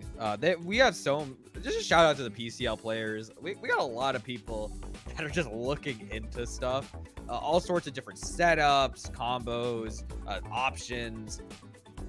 I think that character is extremely developed here in North America that I don't think gets really shown as much. I think mainly because the Ender 236 BBB is just kind of the thing. No one really thinks about the stuff outside of that unless you're playing this character constantly. So shout outs to that. We're hopping right into this next set. We got Erin on the Akiha, gonna stay with it against MPGame. MP looking to climb. I know all the Marios got this desire of all of like our 4 Mario mains all being in the same bracket and making top 8. We've gotten close. We've gotten very close. But today it's just the 2 of them. We got Kirby and MP. And MP trying to stay alive in this bracket. It sounds like the Mario players are trying to replicate the cursed top 8 graphic as we had for PCLs at one point. I think there's a controller problem right here, just kind of holding back. Might have to go back to the room for a moment. In this moment, this is where I'll just look at Erin and say, hey, yo, take the round. Take the round. I mean, we could actually use this instead if Erin wanted to be so kind and could look at the match Reno while we're having these problems. We got more codes. Slowly but surely taking care of those codes. Very appreciated. And we're almost halfway there to top to 50% towards top 1 payout. Oh, we're going in? We're just playing through it. Okay. Time was already spent. There's 50 seconds on the clock, though. I don't know. I personally, if I'm MP, I'm like, oh, I'm at 50 seconds and I have to fight Akiha. I might need a reset. Not even just Akiha against Erin. This player will lay me out like every time.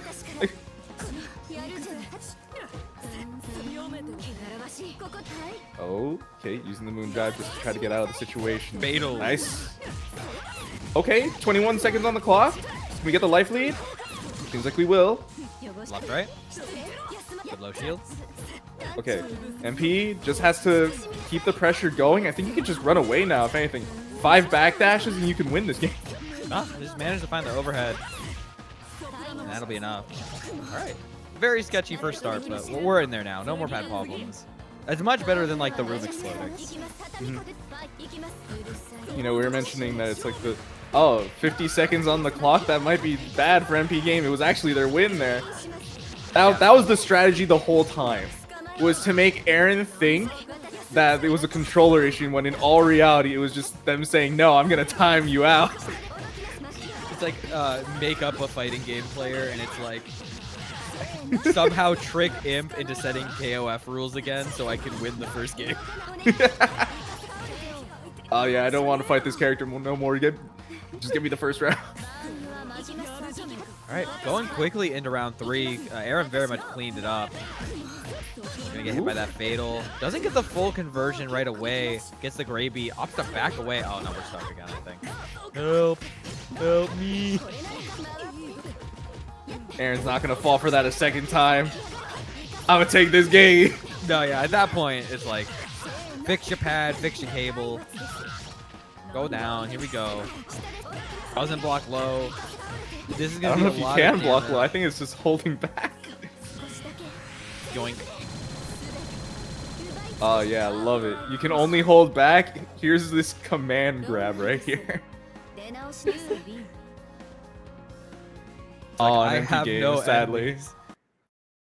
The Mario's like, MPGame just sadly in the chat. This is so cringe. This is so sad. Can we get $5 into the match arena? If I appreciate you for immediately pulling it up. That's why you're the goat. Extreme speed with that. Impy's always ready. You remind me of like my family's got like an Alexa upstairs, and whenever they're like ready to take a nap, they try to ask Alexa what the time is, and it takes like 3 years. And if I'm up there, I just look at like the nearest appliance, and I'm like, it's 1 p.m. It kind of like me for real in that front. Like I can do it faster than any chat box ever could.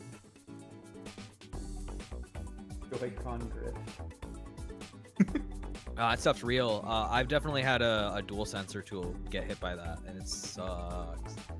I bought a controller at Combo Breaker 23 that had it, and I had to like wait until I bought like a new one, and I like fully switched the shell. These controller developers, they gotta fix that R&D. The fact that 2 different companies got the same problem is messed up. Yeah, but if we made our controllers too nice, then you wouldn't have to buy more. I want my controller to like get a dent in a Cybertruck. I don't think that's too hard. You know what? You're right. I've seen more than my fair share in person, and it's like, yeah, no, I think I could probably put like a carrot through the door at this point. Here we go. That's enough of pressure. Oh my gosh, what an air low air throw. throw. Pressure once again just getting started. There we go for Erin. Just kind of loop this pressure. Nice throw. Set up the wheel. Finds the B counter. Immediately 2 VCs out. It's going to trade, but it's going to give Erin the slight advantage. Oh, we're There we go. chasing. Throw. Oh, it doesn't get the kill though. Needs a little bit more. Chip is also just like at the last pixel. Finds the low. Erin tried to match out, but not enough time. Oh, that was so tricky. Keep the looping going. Doesn't meaty. Was a little too far away, I think. And a nice 2A is going to secure the round for Erin. Set point. Yeah, the only sad part about that is losing out on the moon drive now, but I mean, moon drive for a round, I think we take that trade.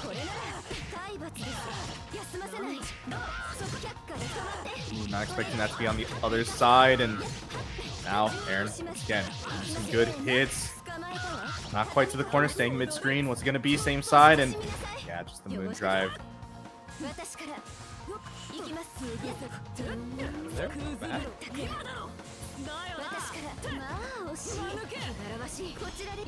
Nice moon drive. Even still, just staying safe for the most part. There we go. The 4BC. Oh, drops it. That could have been it.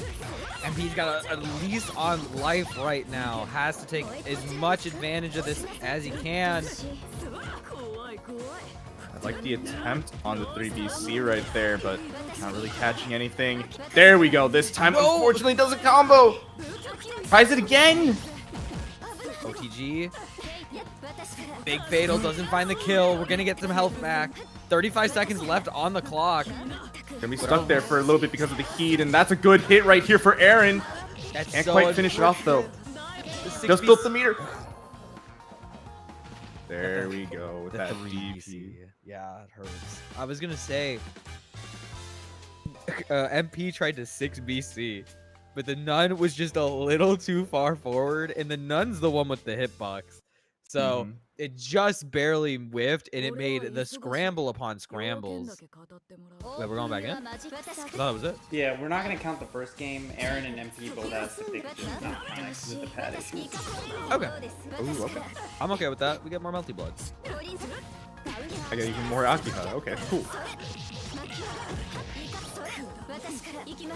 Like the routing, but yeah, unfortunately can't quite finish it off. Doesn't have any of the meter needed for 236C, and I think that's another pad issue.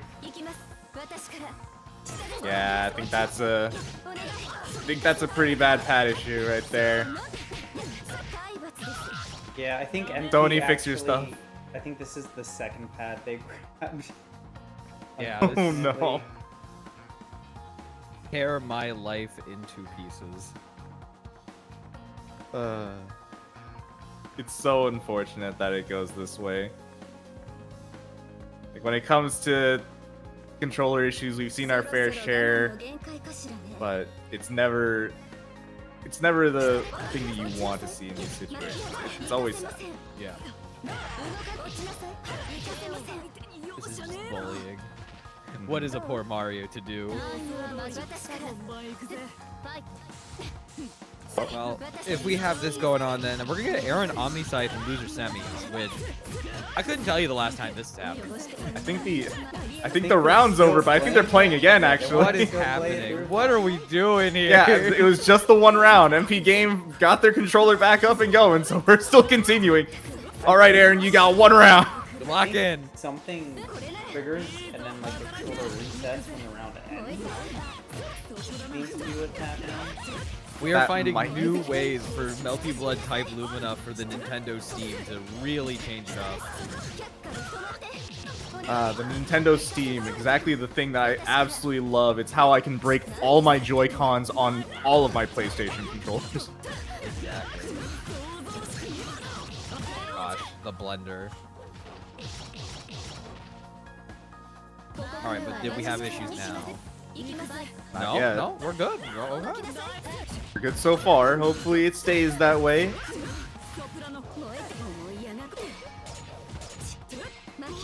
QVC, Grant actually gets it. That was a very nice jump shield. Gets the knockdown. What's it gonna be? Steal the corner? Yeah. Actually managed to find the hit. No fatal though. MP didn't press. Let's just continue the pressure once again. Good blocks from MP. But can you handle all this pressure coming through from Erin? Not quite. Okay. Let's see. How much do we get for this? 4.2? Nah, 4.1. Nice tech. Tries to call none, but has to play the shield game. Flash. Unfortunately, the 4BC doesn't actually land. The heat gets through. Another He heat. gets through once again. I want to see from all these jumps, MP do DP into Arc Drive. Manages to find the hit on the moon skill though. And I also see that we managed to find FajitaEatah raiding this stream right here. Thank you for the raid. Good run out there. Man, things are still going on in the bracket. Erin Yeah. fighting for their life just a little bit more. What a way to get out of the corner with those chakrams out. I was about to say just 2BC. It'll get you out of there. Covers the IADs, covers the Ashen. And now possibly gets for game. 10 seconds on the clock, gotta worry. And there's the B follow-up. Yeah, just a little too much health left to kind of chip away at. And that last situation, it's Discord. Oh, you might have your pad being like, what's it called? It's probably like hooked up somehow to your desktop where you can like control your mouse. So if you're like somehow ending up like clicking off or something, it ends up controlling that. I think there's also a way that you can have your controller alt-tab stuff if you have it set to like the desktop thing. So it might be that. Uninstall VJoy. Can't believe it. This is how it goes down. When Discord is actually the biggest sabotage of the bracket. I mean, I guess you could say it's causing a bit of discord. Yo, MP, can we ban this guy? Look, even if we don't have Akimi on comms, you get basically Akimi late. That's fair. Okay. That's going to be MPGame taking the first round on this game 3. No controller issues will keep MPGame down. But even still, Erin finding their way through. Good few hits, and once again, pressure coming through. Nice throw bait. That's going to be, once again, good amount of damage. Unfortunately, drops the combo. shotgun time. Backdashes away, tries to jump shield back, doesn't find anything. We're patiently waiting through the nuns, but another catch this time. All it takes is some patience because you will get hit by that nun at some point. Some people only have like one opt, and it's their nuns from their local church. You really hate to see it.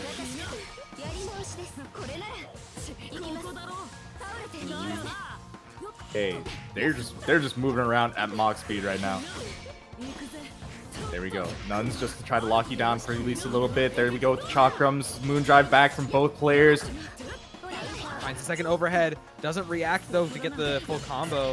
2BC finds home and an air conversion. All right, evened up, one apiece, 1 round each. Who is gonna pull ahead? If I'm a betting man, I think I say MP here, but it is anyone's game.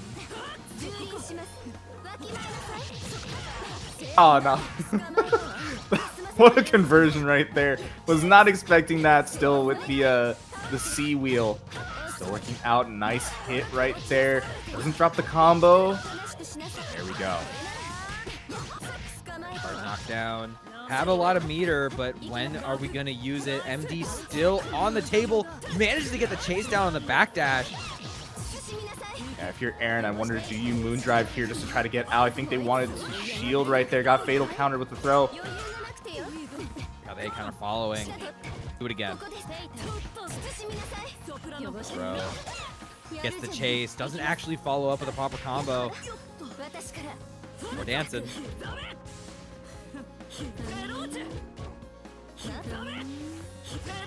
Game has a ton of meter, but just, yeah, use it just to keep pushing Erin away. I love the jump away, recognizing that Erin might be looking for that DP catch in the air. 30 seconds left on the clock, and we've got a heat coming in. B counter finds home, but we're getting chip damage. And drive as well.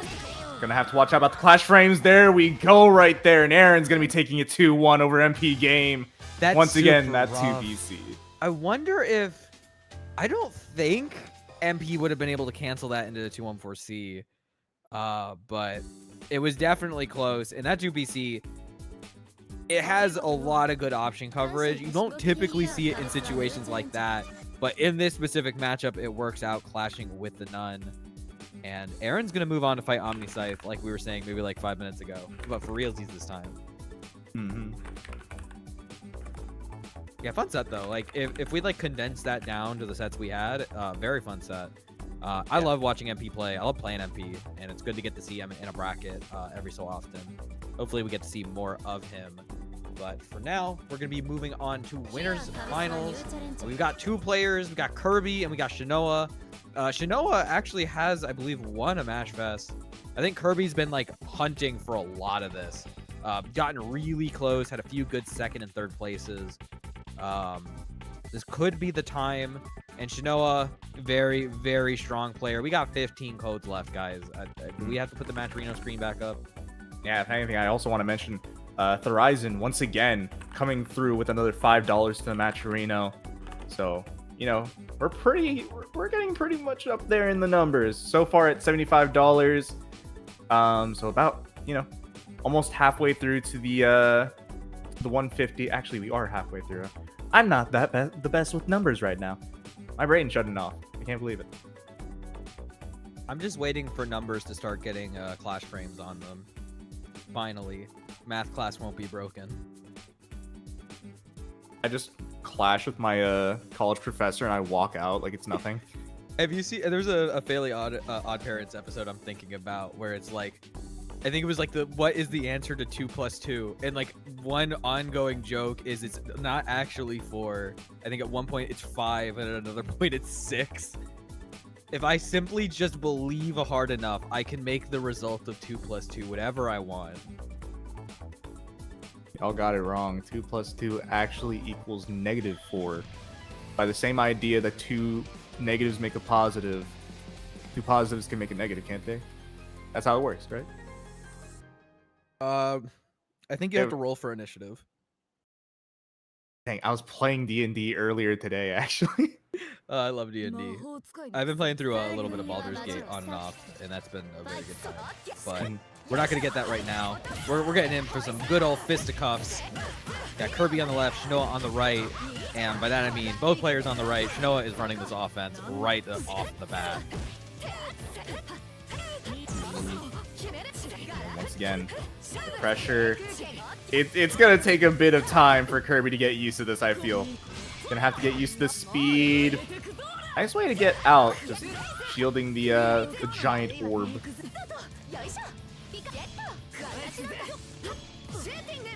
I love all the clash frames. I love the block though on that 2VC.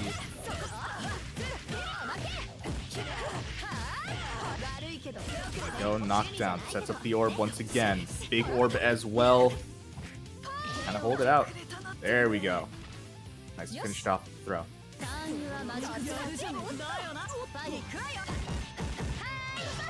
Dude, there's those chasing JAs.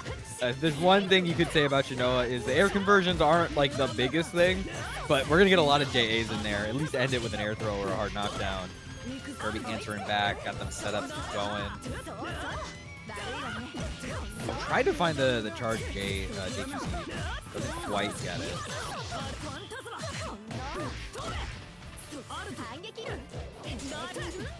Still just trying to get through. Still continuing on with this pressure, like it so far from Kirby. The trade on the 2-2B. I'm honestly surprised it did trade. That laser goes so far. Yeah, it's really tricky. So like, it'll activate the counter. Mario isn't like invulnerable to the whole thing, but as long as the counter hits, it'll throw its hitbox out, and it's just a matter of like, did Mario get put in a hard knockdown, and that kind of dictates what happens immediately after, because the nun itself will put you into hard counter if it hits, the hard knockdown. So you can at least do something off the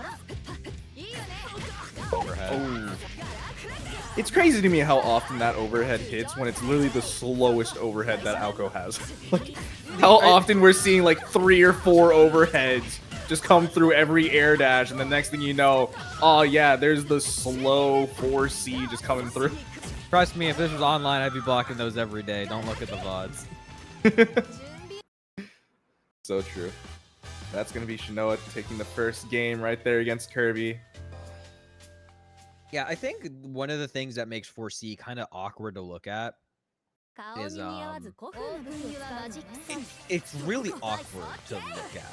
It's still really fast, but like, because it's like very diegetic within the rest of her movement, it's really awkward to spy the initial startup of it, because it's just within her legs, and she's using her legs a lot already, and just seeing her do a little wind up there, it's like, oh, that could be anything. And then next thing you know, you get your skull cable. It hurts a lot. These ouchies.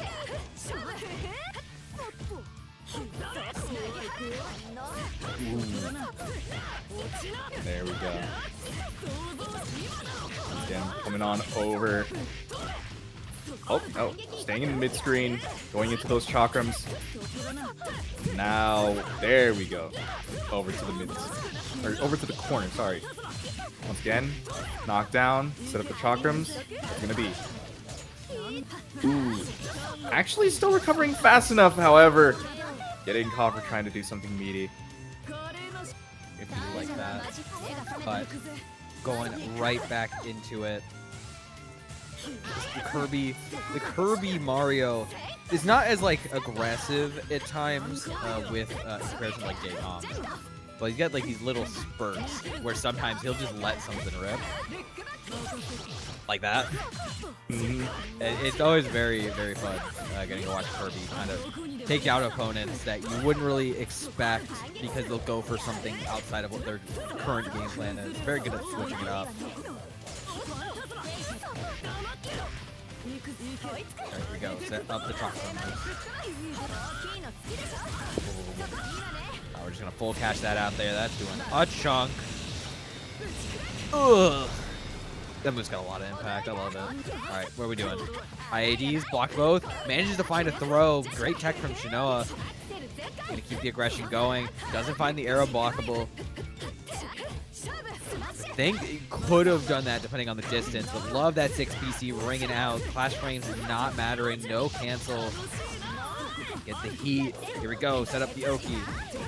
finds the second overhead, and that should be enough to kill. Gets the cash out into the level 3. Kirby gonna take the game, and we're evened up. We got to fight. All right.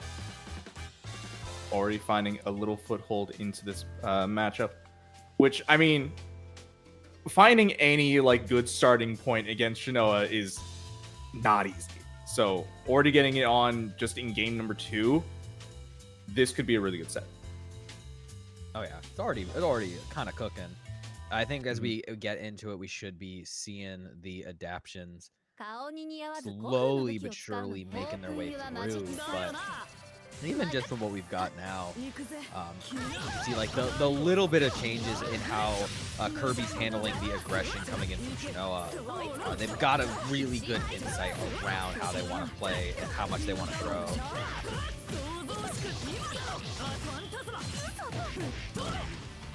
Okay, once again, Chakra's coming out. What's it gonna be? Good throw. Ooh, and just the empty low, and now Kirby up another round.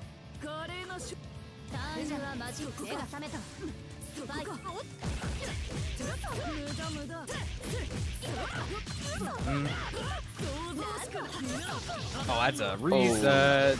Yeah. You open up. And we're in Chakram. And another good hit right there for Kirby. I've definitely said it a few times on comms, but like, I love Kirby because he's got like 15 different setups in the bank, and I'm gonna hit you with every single one of them. Man, I was not expecting to see Shinoa be the player that had full meter and just die on it. Yeah, I think Shinoa is very handy on like certain options to get out on defense, and their offense is spectacular. But against a character like Mario, sometimes you are just kind of holding on and trying to figure out in real time what exactly you need to block and where exactly you need to press, and that can be really difficult for anybody. Kirby's doing so well to layer that offense together. The option gonna be nice. Finds the overhead with JA on the IAD. That's technical perfect for Shinoa, firing back. It's really weird because it's like a lot of characters or a lot of players going into Shinoa are like, I can't let Shinoa in or I'm gonna get one turn and it's gonna hurt. But Shinoa very much is on the receiving end of this matchup where it's like, I can't let Kirby get in the zone. I'm not ready to handle this. I feel like that was like very much the same as well against OmniSScythe as well. It really does come down to this character feels kind of volatile on how their defense is at times. Yeah, you're just kind of stuck here. What are you gonna do? Try to take a throw? Okay, there we go. Oh, got over the 2-2B, and we're gonna get right on through. Great moon skill. Set the orb up. Got Oki center stage, left, right. Oh, went for the air dash back again. Opens Kirby up. Gonna get the hard knockdown. One more guess here. Just heats right on through. Beats the attempt to throw from Shinoa. But gets sniped in by that JC. Fortunately, can't quite kill. All right, Kirby's running out of time. Great 3C. Catches the IAD. Oh, tried to bait out, expect the heat. Oh my gosh, we're swinging. That actually is going to be enough. Kirby's not going to need to cash out. Keeps the bar. And now on set point, Shinoa needs to win this round. If you're Kirby, probably feeling pretty good right here. Thinking that you can get yourself over to the winner's side of Grand Finals, but I mean, Shinoa, feel probably no stranger to making the comeback here. And as well, as we mentioned, it feels like Shinoa, they get one good hit, it could be one turn and over. Like right here, this could be it. You never know, there's 4 bars for Shinoa. So much to work with here. Once again, with that very slow overhead. Very, very slow. Just going to be catching on. There we go. Once again. Moving through. Trying to jump over. Oh, tried to get the 2BC to work out, but Shinoa managed to disengage and timed it just right to get the press. Hard knockdown. Still in MD, though, because we could see another 2BC attempt. No, Kirby's going to get out of there. No 4BC. That's actually super daring. Shinoa was ready to punish it in case it came out. So Kirby going to layer 2, not letting Shinoa through. The trade on the What a trade. 2PC. Noah's just wanting to block all this out. Got all the time in the world. You got all the bar. Still just want to try to get this kill. Go on to the next rounds. Oh, got Not clipped by try the to take any more JC. risks. More lasers? Yeah. 20 makes seconds sense. left. Kirby still doesn't have a bar. There it is. Has a pixel to work with. But even then, you need to find a clean hit. It's a good throw. 10 seconds on the clock, and there's the DP to get through. Yeah, it doesn't matter that it trades with the Chakram. As long as you get the kill, you can stay alive. 2-2. Winner moves on to Grands no matter what. They could not be closer right now. Mm-hmm. Oh, these two are playing fighting games. It's peak. Honestly, it feels really crazy how back and forth this actually is. We're so used to seeing both of them kind of just take that one turn as mentioned before, but these two actually both doing really good jobs of finding their ways out of each other's offense. Here, what's it gonna be? Yeah, understandable. Though actually getting out and recovered faster, so good opportunity for Shinoa here. Ooh, getting caught by the big orb. Stay in this corner. Caught by the second. Got the punch none. Manages to get the follow-up as well. And now, run that pressure again. Gonna do the left-right just outside the corner with chakrams. Or not left-right, just doing the chakram pressure. Working on high-low. Kind of slowing down the pressure as well. Maybe trying to give a little bit of an opening to get Shinoa to press a little greedily. That very interesting interaction. It looked like there was maybe a trade at some point in there. But Kirby's going to manage to tech while Shinoa's stuck in the 4BC. And here we go again. Kirby on set point. Just needs one more to tap it in. Manages to punch Shinoa for whipping. Was trying to get rid of the nun. Press an extra button. Oh no, had the nun, oh maybe a little too early. Doesn't get a meaty on Shinoa's wake up. Oh, catching the backdash as well. Bend the bar. Put up the orb. What a mash! That's the J-Comp. There we go. Chakram on the other side. Tries to poke low. Calls out the shield and calls out the re-shield. Kirby's going to take the corner. But the reset lets it go, picks it up, and should be able to get the cash out with the 6-2-3. And Kirby's going to move on. That's a very devious setup. We see him pull that out every so often. And it caught Shinoa attacking in the air. Very well done. Is going to move on to Grands and wait to see who will come challenge him. Shinoa, meanwhile, going to be waiting for the winner of OmniSScythe and Erin. Oh, goodness, yeah. Thinking about that as the loser's semis, the usual grand finals. Wow. Okay, I have also just gotten word that last reset was not, in fact, intentional. But, like, I've definitely seen that situation happen before. It just kind of works out.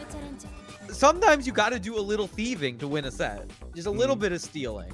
Straight up robbery. Whatever that Twitter post was from a while back. Okay. All I just say whenever stuff like that happens, it's like, I'm so nice that even when I'm not, I'm still nice. Yeah. I think it's perfectly okay not to be the most optimal if it means making situations that let you win more. I also gotta say, man, I'm just finding it so funny that the chat still is like kind of talking about the idea of what's a fast overhead in fighting games, or like what's slow. The fast overhead in fighting games is Roa doing IADJ 5 times in my face, and yes, then God himself expects me to block that as if I'm not decaying into dust. But then you also just gotta think, oh man, gotta worry about that 22 frame Aoko 4C. The actual fastest overhead in this game is when you tech against Kikoho, and he does like it's just before you wake up. He does charge in, charge wark overhead, and then you explode for 1 billion damage because you tried to backdash. But here we go. We got OmniSScythe and Erin. Neither of these players playing Wark, but Erin staying on the Akiha and putting OmniSScythe in the corner. This matchup can be scary in the sense, kind of similar to Mario, where you're like, I don't really want to like DP right off the bat. I kind of have to hold a lot of this pressure until that opening comes. It's just going to take a while. Never mind, I'm 6 BCing out. Very rare poke option to see from CL, but it works out.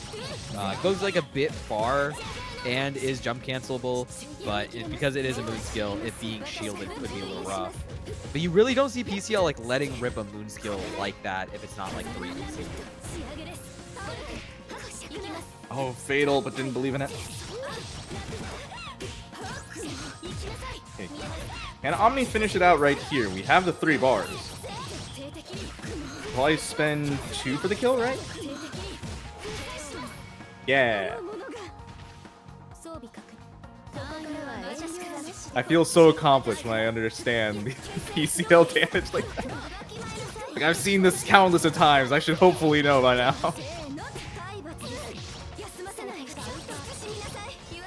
Ooh, okay, yeah, just DP, try to get through. Finds the hit low. Charge JC, here we go.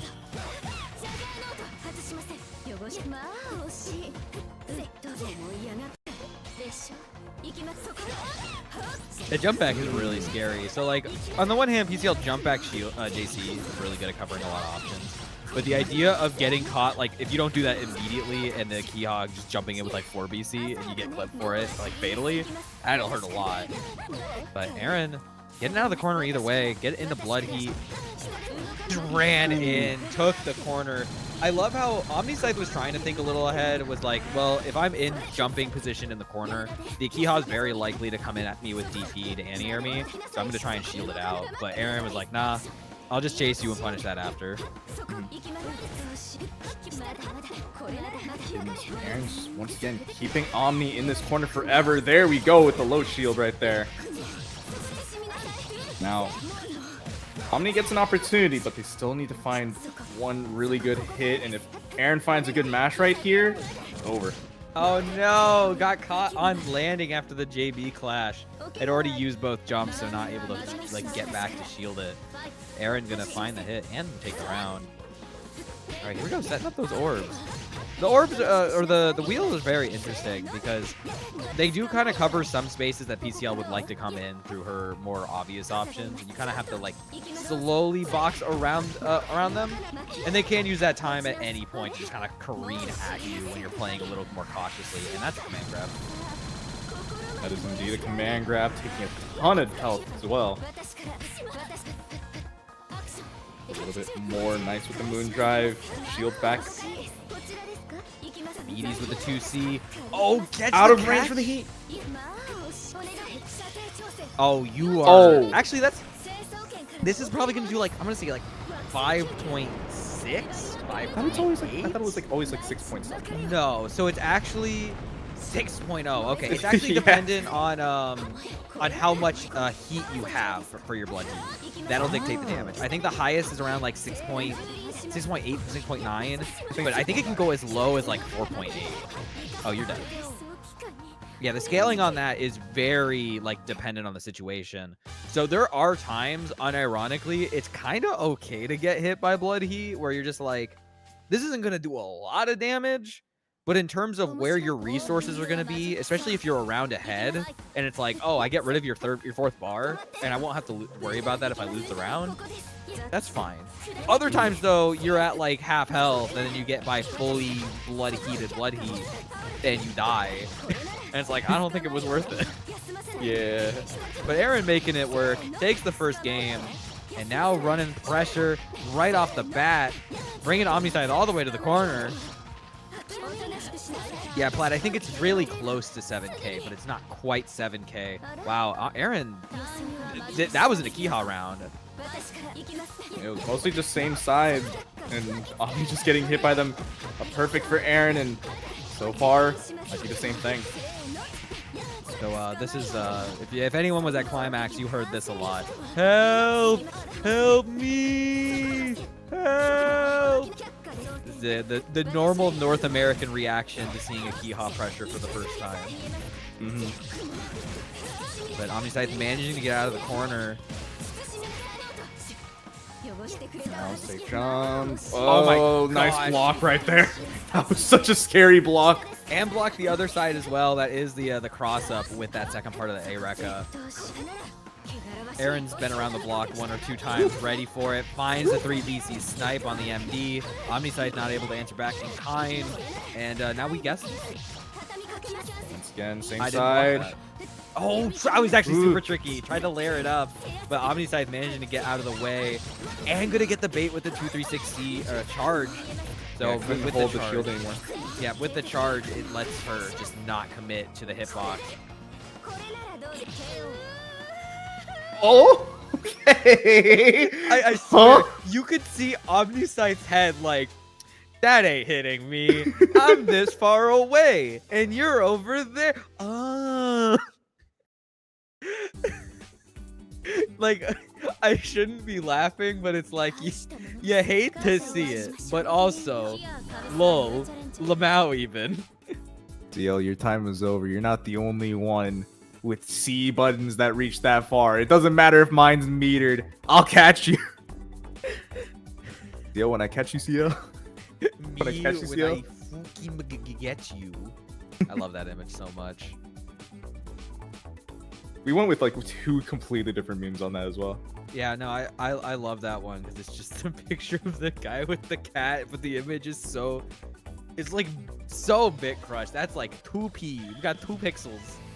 Oh, we're getting right into it. Shinoa not wasting no time. Hopped in the room, said we're in. Man, if only people did that more for the Matcherino. Just hop in, claim a few Matcherino codes. We got Just 6 super codes. fast as possible. Yeah, we're almost done. We can get them done before we even hit Grands. Please, get those Matcherino codes done.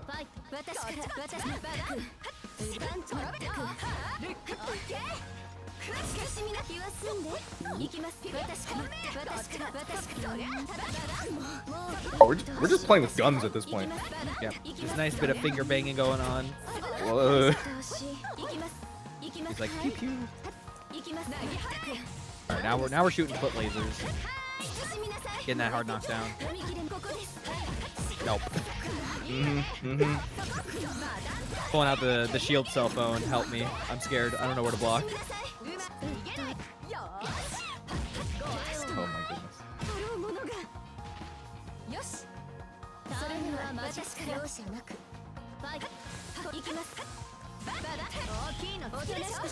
Just all the lasers in the world. How many lasers? Just all of them. Gets the full combo out of it as well. Ain't got the chase on the backdash. I swear, Shinoa's got that future sight. He's so good at catching those backdashes every time. I love the stone hat from Erin there to get right around that jump in. Was still stuck between the orb, but now they actually got to return to neutral and enforce this pressure while they still have heat. Ooh.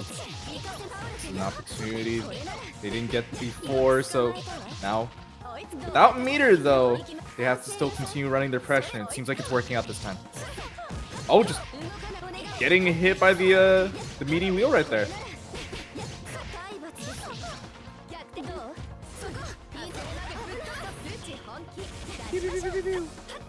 Just jumping over all of the lasers. I love Shinoa so much. I love it. He was just so committing to pressing all the buttons and jumping around like that. Goodness. It's still working out. No setup this time. Doesn't matter. He's gonna come through. 34 seconds on the clock. Erin's got a good amount of a life lead. Still just waiting for the timer to start back up again. Uh-oh. No meter, so not a hard knockdown at all here. Got the 2-2A, but not ready to pick up. Chasing down. Do it again. Blocks. Do it again. Nope. Actually gonna go right into that 2-2C into low. Keeps it all true. 10 seconds on the clock. Shinoa can just run away right now. Try to catch a potential jump. Yeah, at that point, let's go next. Yeah. That's gonna be Shinoa taking game number 1. There were some really good moments from Erin, though. Yeah. Like, as we mentioned, getting back into neutral quite a few times, getting through on defense, blocking quite a few of those air dash overheads. So we're starting to see some really good stuff. Might matter in the long run here. However, Shinoa still just being as aggressive as always. Getting over to this corner once again. Can't set up an orb, but the 4C. Oh, 4C. Shinoa saw it in the chat before, and it's like, that thing is way too fast. You got to see it real time. Shinoa, like the 3BC was already out, but it lingers for a little bit. And Shinoa just dove ahead first into it. All the way to the corner with just, my goodness. Look at this. Oh, actually gets the land, so able to shield in time. Oh, but it lets it drop. Shinoa gonna get out of there. Gonna be, tries to catch the backdash, still finds a way to get the hits. Yeah, that was tricky because Erin actually successfully got the backdash out, but was so nervous about Shinoa fully scatting it out. Tried to low shield around. I mean, they've done it before, so I'm not too surprised. Oh my goodness, once again, yeah, just really nice blocks right here from Erin. There we go. Good with the reversal here. Getting, honestly, quite a bit of carry with the OTGs. There we go. Another very nice combo. As much damage as possible. Knockdown, what's it gonna be? Oh, gets the 6C. I don't think the combo's gonna be that big because it looped it back into 6C again. That's still did 3.9 though. That's a lot of damage. Yeah. Alright, run a command grab. No, that's the regular throw. Do a command grab. Nope. Shinoa's gonna get out of there. So it has an opportunity here. Does have a good amount of bar to work with. That was a crazy jump shield out of there. Not able to find the kill though. Awkward air interactions. Oh no. Is this how it starts? No. 32 seconds on the clock. Pip is starting to slowly add up, but yeah. I think Shinoa got high shield out of that, or like pressed something again after that 5A. Just doesn't get the low though. But that's okay. Okay, actually it's not the best. You're really low on resources, but Aoko's got ways to find those openings if they can. They just require Shinoa slowing down a little bit, but no, we're going full tilt. We're going right on in there. I don't think Shinoa can possibly slow down. I don't think it's in their blood to do that. You know? I have seen them do it a few times. They will sit back and build a house, but very rare. Not going to connect. Oh my god, around the 2-2A.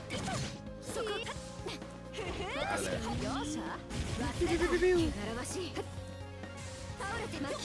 Still just trying to catch 2BC with. Gets caught by the 6BC, but not quite able to find the follow-up. That's a big stray hit, though. Able to get the full fatal combo. Goodness, that's a good amount of damage, and the orb is still out. Baits the heat as well. Yeah, that's rough, especially with the orb slightly off screen like that. It's a constant presence. And now this is first to 3. We are in losers finals. So Erin's got one more game, or has no more games to really give away at this point. You just need to win the rest of these if you want to move on to grands. But Shinoa is cooking. Shinoa's cooking.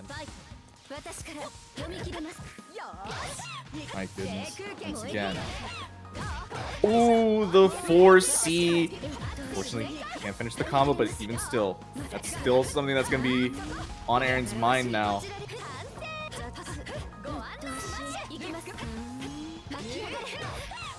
Nice shield on the 2BC right there. Getting the side swap as well. I don't think he gets this quite to the corner, but even still. Mid-screen Oki doesn't catch the backdash. Still getting their pressure though. And shields the heat right there. Has the meter as well. Not sure if you can kill, but even still, just one mix-up away. Great mash. Finds the 2A low. And so much health gone. It's going to really be on Erin to win every single situation here and not let Shinoa out of this corner. Shinoa has the meter. Might just see a CDP at some point here. Gets hit meaty. Wait a minute. 2 bar for Erin. Not dead, but this hurts. Has the bar to use for their pressure. The heat does come through for Shinoa. I Oh like my that. goodness. Use the MD to make it super ambiguous, so when the lasers are out, she can follow with it with MD, and that way it's just like block high, block low. It's really hard to tell, and since Erin didn't have a lot of health, you could take the most of it. I love stun edge YRC. It's my favorite. Ooh, good shield. Tries to snipe with the laser instead, getting hit with the falling JC. There we go. Mid-screen, what's gonna be? Same side, tries to go for the throw, not happening. Tried to mash. No, once again, has the pressure. One round away from making it out. Oh no, Oh, no. You can't do that. Shinoa is mashing 2BC. They live for those IAD backs. And now we're losing that heat. No more MD. And you are in the corner. We are guessing for our lives. Double orb on the play. Tries to 2BC out and 2 overheads ring true. Noah moving on to get that run back with Kirby, winning 3-0 in the process. I think, you know, maybe Erin was right, and those 4 Cs are actually unblockable. That might be the case. look, some of us internally are just too old for this. Internally, not even physically, in the inside. It's kind of like internal bleeding, but with age. I'm slowly losing my years, and I think Erin is feeling the same right now. It happens.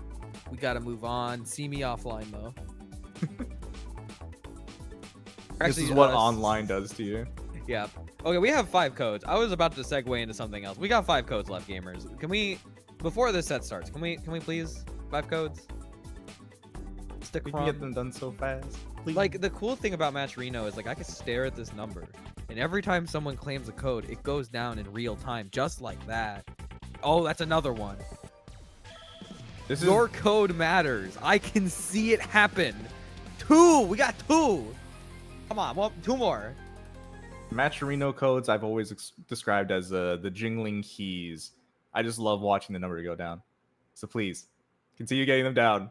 We have 2 left, please. We need to petition Matcherino to add like a sound effect every time you're watching the page and a code is claimed. It just opens a little like a window for Subway Surfer. I can't wait for the Matcherino Family Guy crossover. All right, well, we have 1 code left. We're in the set now. Kirby is going right in. Shinoa has been having to block for their life. My goodness. Still just having to get through all this pressure. Cochran's still coming through. Oh my goodness, that was a little awkward right there. Still. Kirby just running with a perfect for the first round. Shinoa just got done with the set where they were always on the offense, feeling good about it. In this set, yeah, that's not happening. That's not happening whatsoever. Doesn't even feel like before. Shinoa was doing really good about just using lasers in neutral. Just like, you know, I can control the neutral with my little pew-pew fingers. And now here it's like, I gotta watch out about nuns. I don't want to do that. I just want to fire my fingers. It's the average church experience right there.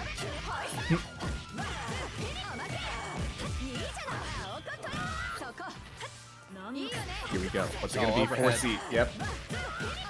The slowest overhead still catches everybody. Love it.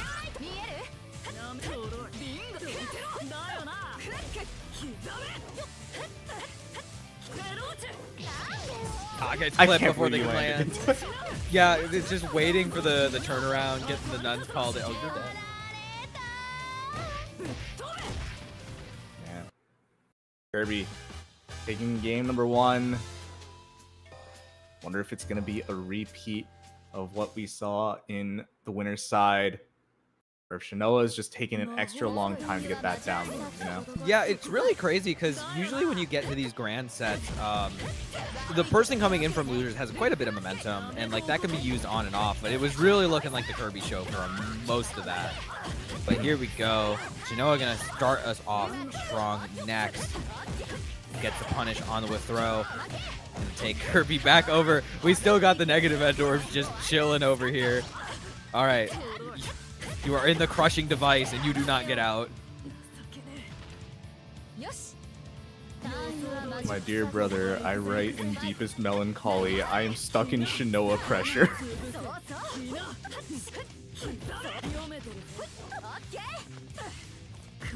We really do here now. Shinoa starting the pressure up once again. Gets you over to this corner, and there's another throw. Fortunately, he does drop it.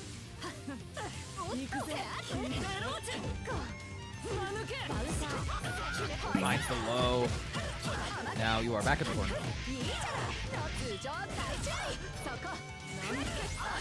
Oh, didn't even get the shield on the laser. Just fully let it rock. Actually, it might have mediated. I'm used to like seeing a lot of people MD like on reaction to the startup of it and going for the shield. We're seeing a little bit of mix-up now. Not going for that low after setting orb. But it's going to get Kirby a chance to jump out of the corner. Oh, he just waited. And the whiff throw to mash again. We are plus. I feel like Shinoa is trying to be very patient on the defense, and Kirby after a bit is like, oh, okay, I'll take advantage of that. Oh, no kill. Real. Try to go for it too. I cannot believe Kirby also got away with that whole air interaction as well. Shinoa was not pressing. We're going to get a fatal on that 623C. I thought they might get the conversion with it too. We got 20 seconds left. Unfortunately for Kirby, he doesn't really have the resources to do much with this, and that should be a wrap off of this hit. Not going to be able to kill, but like you got nothing to really cancel out of this. Yeah, and just the pressure from Shinoa should be able to catch it. Yeah. There we go. And my goodness, I've also seen the match, Reno. Tsunami 144, thank you for the $20 into the pot. Now sitting at, I think, 99? Yeah, $99.53. Very close to getting to that full 100. Who's willing to donate 46 cents right now for that full 9999? Well, as well, we're also going to get like little 1 cent donations because we got the match arena overlay.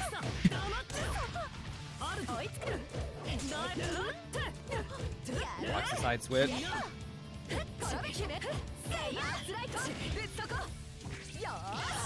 The yoinker. On the other side as well. I was thinking that they're... Oh, well, now you're going to get pushed back to the orb once again. Held orb right there. Oh, now there's 2 held orbs just waiting for you. Yeah, Kirby just felt very confident to heat out of there. Noah not ready to punish. Just cash everything. Keep that pressure going. Slide. Managed to block that in time. We tried to chicken block it, but Shinoa's still able to get down in time to keep that offense going. Now you're in the corner. What are we doing? Orbs. Finds a throw. Tried to shield. Do it again. Another one. Mm-hmm.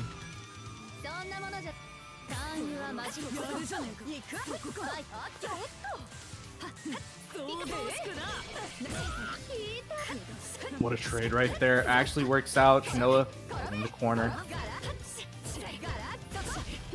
Pressure just goes on for a bit, it feels. Plus with the lasers. There's the throw once again. Don't drop the combo. I said don't drop it. And I hate that that orb situation works, but Kirby managing to get out of there after a little bit of damage. Gonna get that knocked down into chakrams. What are we doing? MD. Jump shields immediately out of there. Gonna reset the situation. And forcing Kirby back, being in the corner so tight like that is really painful. I'm surprised he managed to weave his way through. He's gonna get some hits. Put that into that Spider-Man into chakrams again. Doesn't get the beat on the heat. Looking to punish the attempt to snuff out the nun. Oh, good catch there on the OTG. Maybe it was like a little unsure if he could get the full cash out and wanted to try and get a little bit of heat. Or just a little bit of meter back. Even one apiece. Noah closing the distance. Expecting a 4C at some point as well, but now just trying to keep the pressure and the heat coming through. Gets caught by the beat counter.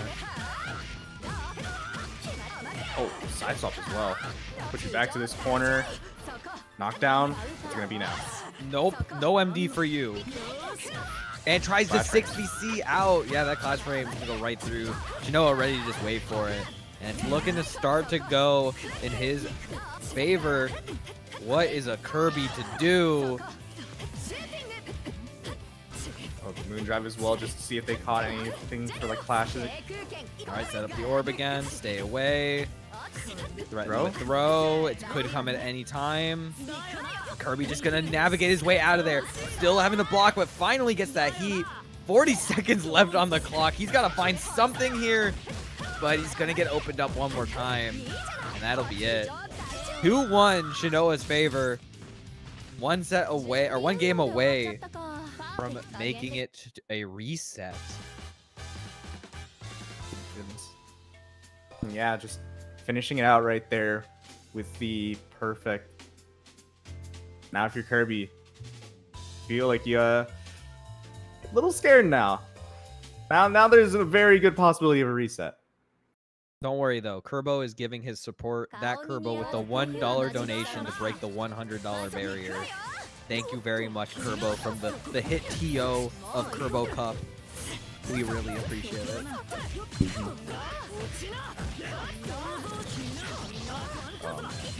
And now, Kirby getting their pressure started.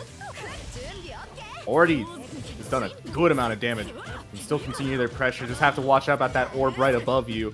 I'm glad that, Little you disco also ball. said that. I was so stressed seeing it so close. If he was like maybe like a few inches taller, it'd be shaving your head.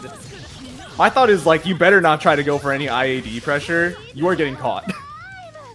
Yep. But Kirby able to secure it even on that reset. Managed to find the hit right after. Looked really strong. Has at least a bar to play with here. But Shinoa going to start off this round rather strong. Bring it to the corner. And now we're going to just see, are we going to make those adaptions? We get the tech on the throw. Caught jumping. Shinoa tried to beat with an air-to-air throw. But Kirby stayed grounded. Yeah, we got to hold this again. Gets opened up low. That's going to take it right back to the corner. And I think we're probably going to do a mid-screen setup here. No, actually fully takes it to the corner. Gonna just land in meaty with 5A. I thought there was gonna be a knockdown with the super right there, but no. Instead, find a hit here.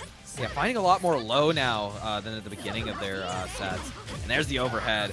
Taking that with a technical perfect. Shinoa on set point. Does anyone block that overhead tonight? I don't think so. That might actually be unblockable. I want to say yes, but I think you might be right. I don't think anyone has. It is actually crazy how good they are at mixing in that that unblockable overhead. Oh my gosh, all of these lows are finding home now.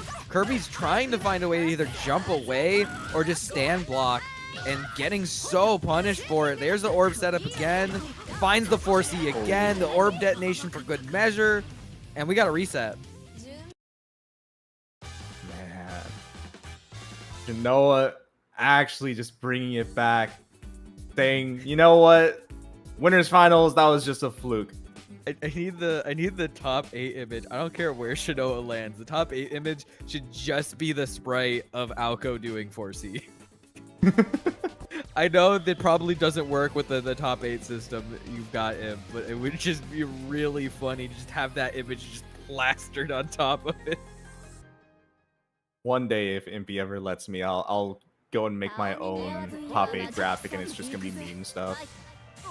They'll never let me do it. We'll make our own top 8 with blackjack and Yu-Gi-Oh cards. I would do it for real, for real.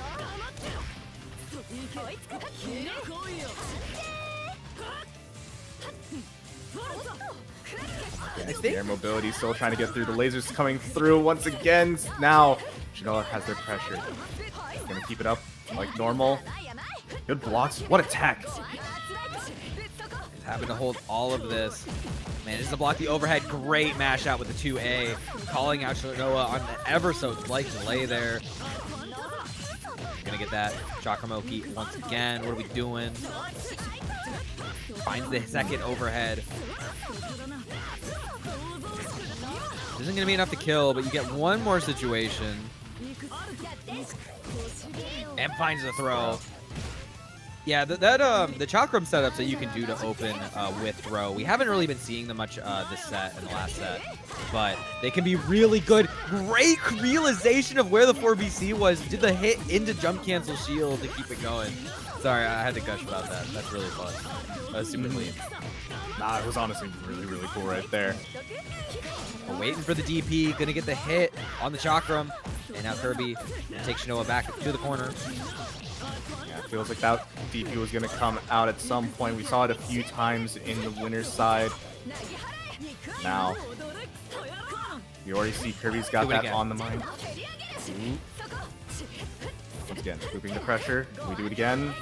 I would say do it again. Unfortunately, the issue is just like the amount of like space in that block string is basically none. And Kirby just kind of had to hold all of that, and now going to hold a giant JC charge. That's going to take you to the corner again. Spend the meter for the knockdown. Set up the orbs. 4C, yeah. There we go. Another great hit coming from 4C. And then what's going to be? You try to heat? No, out of range for that one. That's actually really bad because now you've used all of your resources. Shinoa at the very least has that MD on deck. I mean, you get the 1 pity meter, so you're fine with that, but unfortunately, once again, Shinoa taking you all the way to this corner here. Knockdown. Orb. What's it gonna be? Oh, just land and then jump back up for the overhead. So hard to really see what's going on because of the orb and all the lasers going through. Nice shield, out of range for it though, but still catching with the mash. I don't know what Shinoa was looking for. Why did that air throw so bad? Yeah, I kind of want to see Kirby go for something a little outside of that Chakram Oki. I feel like Shinoa has really gotten a beat on it. Just to mix it up once before going back into it. You are not dead for this, but this hurts. Still going on. No. Yeah, Oh, wait. unfortunately. Oh, We wait. don't got conversions in this house, but we do have lasers. We have quite a few lasers. I think we have all the lasers, in fact. All right, Shinoa keeping it going. It was looking like Kirby may have some newfound momentum at the start of the set, but Shinoa clamping down on it. Just needs 2 more to win. There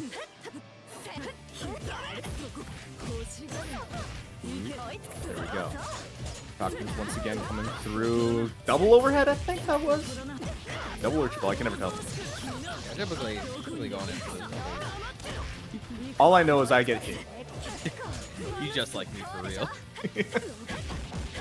Ooh, yeah, with the air dash, gonna be baiting out the throw right there. Knockdown. Set up the orb. What's it gonna be? The reversal throw, okay. Back throw incidents, it could happen to you. Gets hit with the DP though. Nice back dash. Yeah, using that 3BC to get around that 2-2B. I'm waiting for Kirby to start unleashing with 2-2A. But for now, to the corner with E. Yeah, another orb getting set up. Stays out of range for the throw this time. Oh my gosh, so Happens every time. tricky. Don't drop the combo. And they it tried to opened keep up it. immediately. Tried to mash something out. I think Shinoa also tried to keep it more simple after the throw into those orbs. They did drop the combo a few times before, so just routing straight into the 3C there.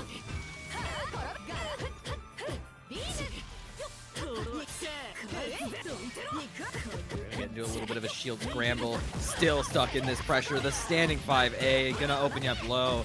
Those standing 5As will always be the bane of my existence because it's like, oh, you're standing straight up. Your posture's looking great. Surely this is gonna hit me high or mid into my ankles.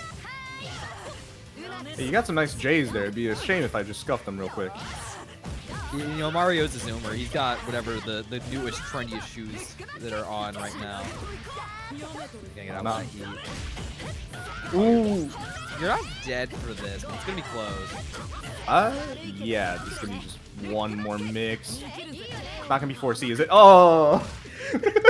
Barely get it in before we saw the kicks coming in. I just love being right and just knowing that that's just sad. Aoko's got those cleats that were from like maybe 1994. It's just all beaten up, bruised, getting all these markings on poor Mario's 2024 Air Forces and right on his skull. I think we're gonna see the Dantes. At this point, it's like it's hurting. It's hurting real bad. You gotta think of something, or maybe the mash. We can see the mash. Mario just going back to like the nuns, just going like, she ran me for my foams. I can't believe it. Yeah, just going back, actually just changing the color, just going to default Mario. I think this is the MPGame color, so maybe trying to channel his energy. Oh my goodness, I forget how like white the legs are. He's got them like Northern Italian complexion. It is we have not seen the sun in a few days.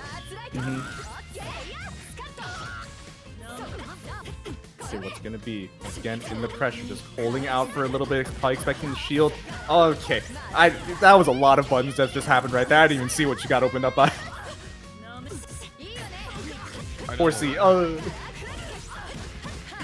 Every time. Just make that the constant OE, like the constant Oki. Just go for the 4C every time. It works. Noah's gonna get that move banned. Yeah, we're just not gonna allow the use of 4C in our brackets anymore, you know? Yeah. Your game just your computer alt F4's out of the game. System 32 crash. Dang. Can we actually just make it like a Yu-Gi-Oh limit? You can only use 4C once per round. Yeah. Nah, that move is forbidden now. We tried putting it on the limit list, semi-limited, nah, just had to ban it. What else can you really do? Man, Shinoa is really just carrying Kirby all over the place.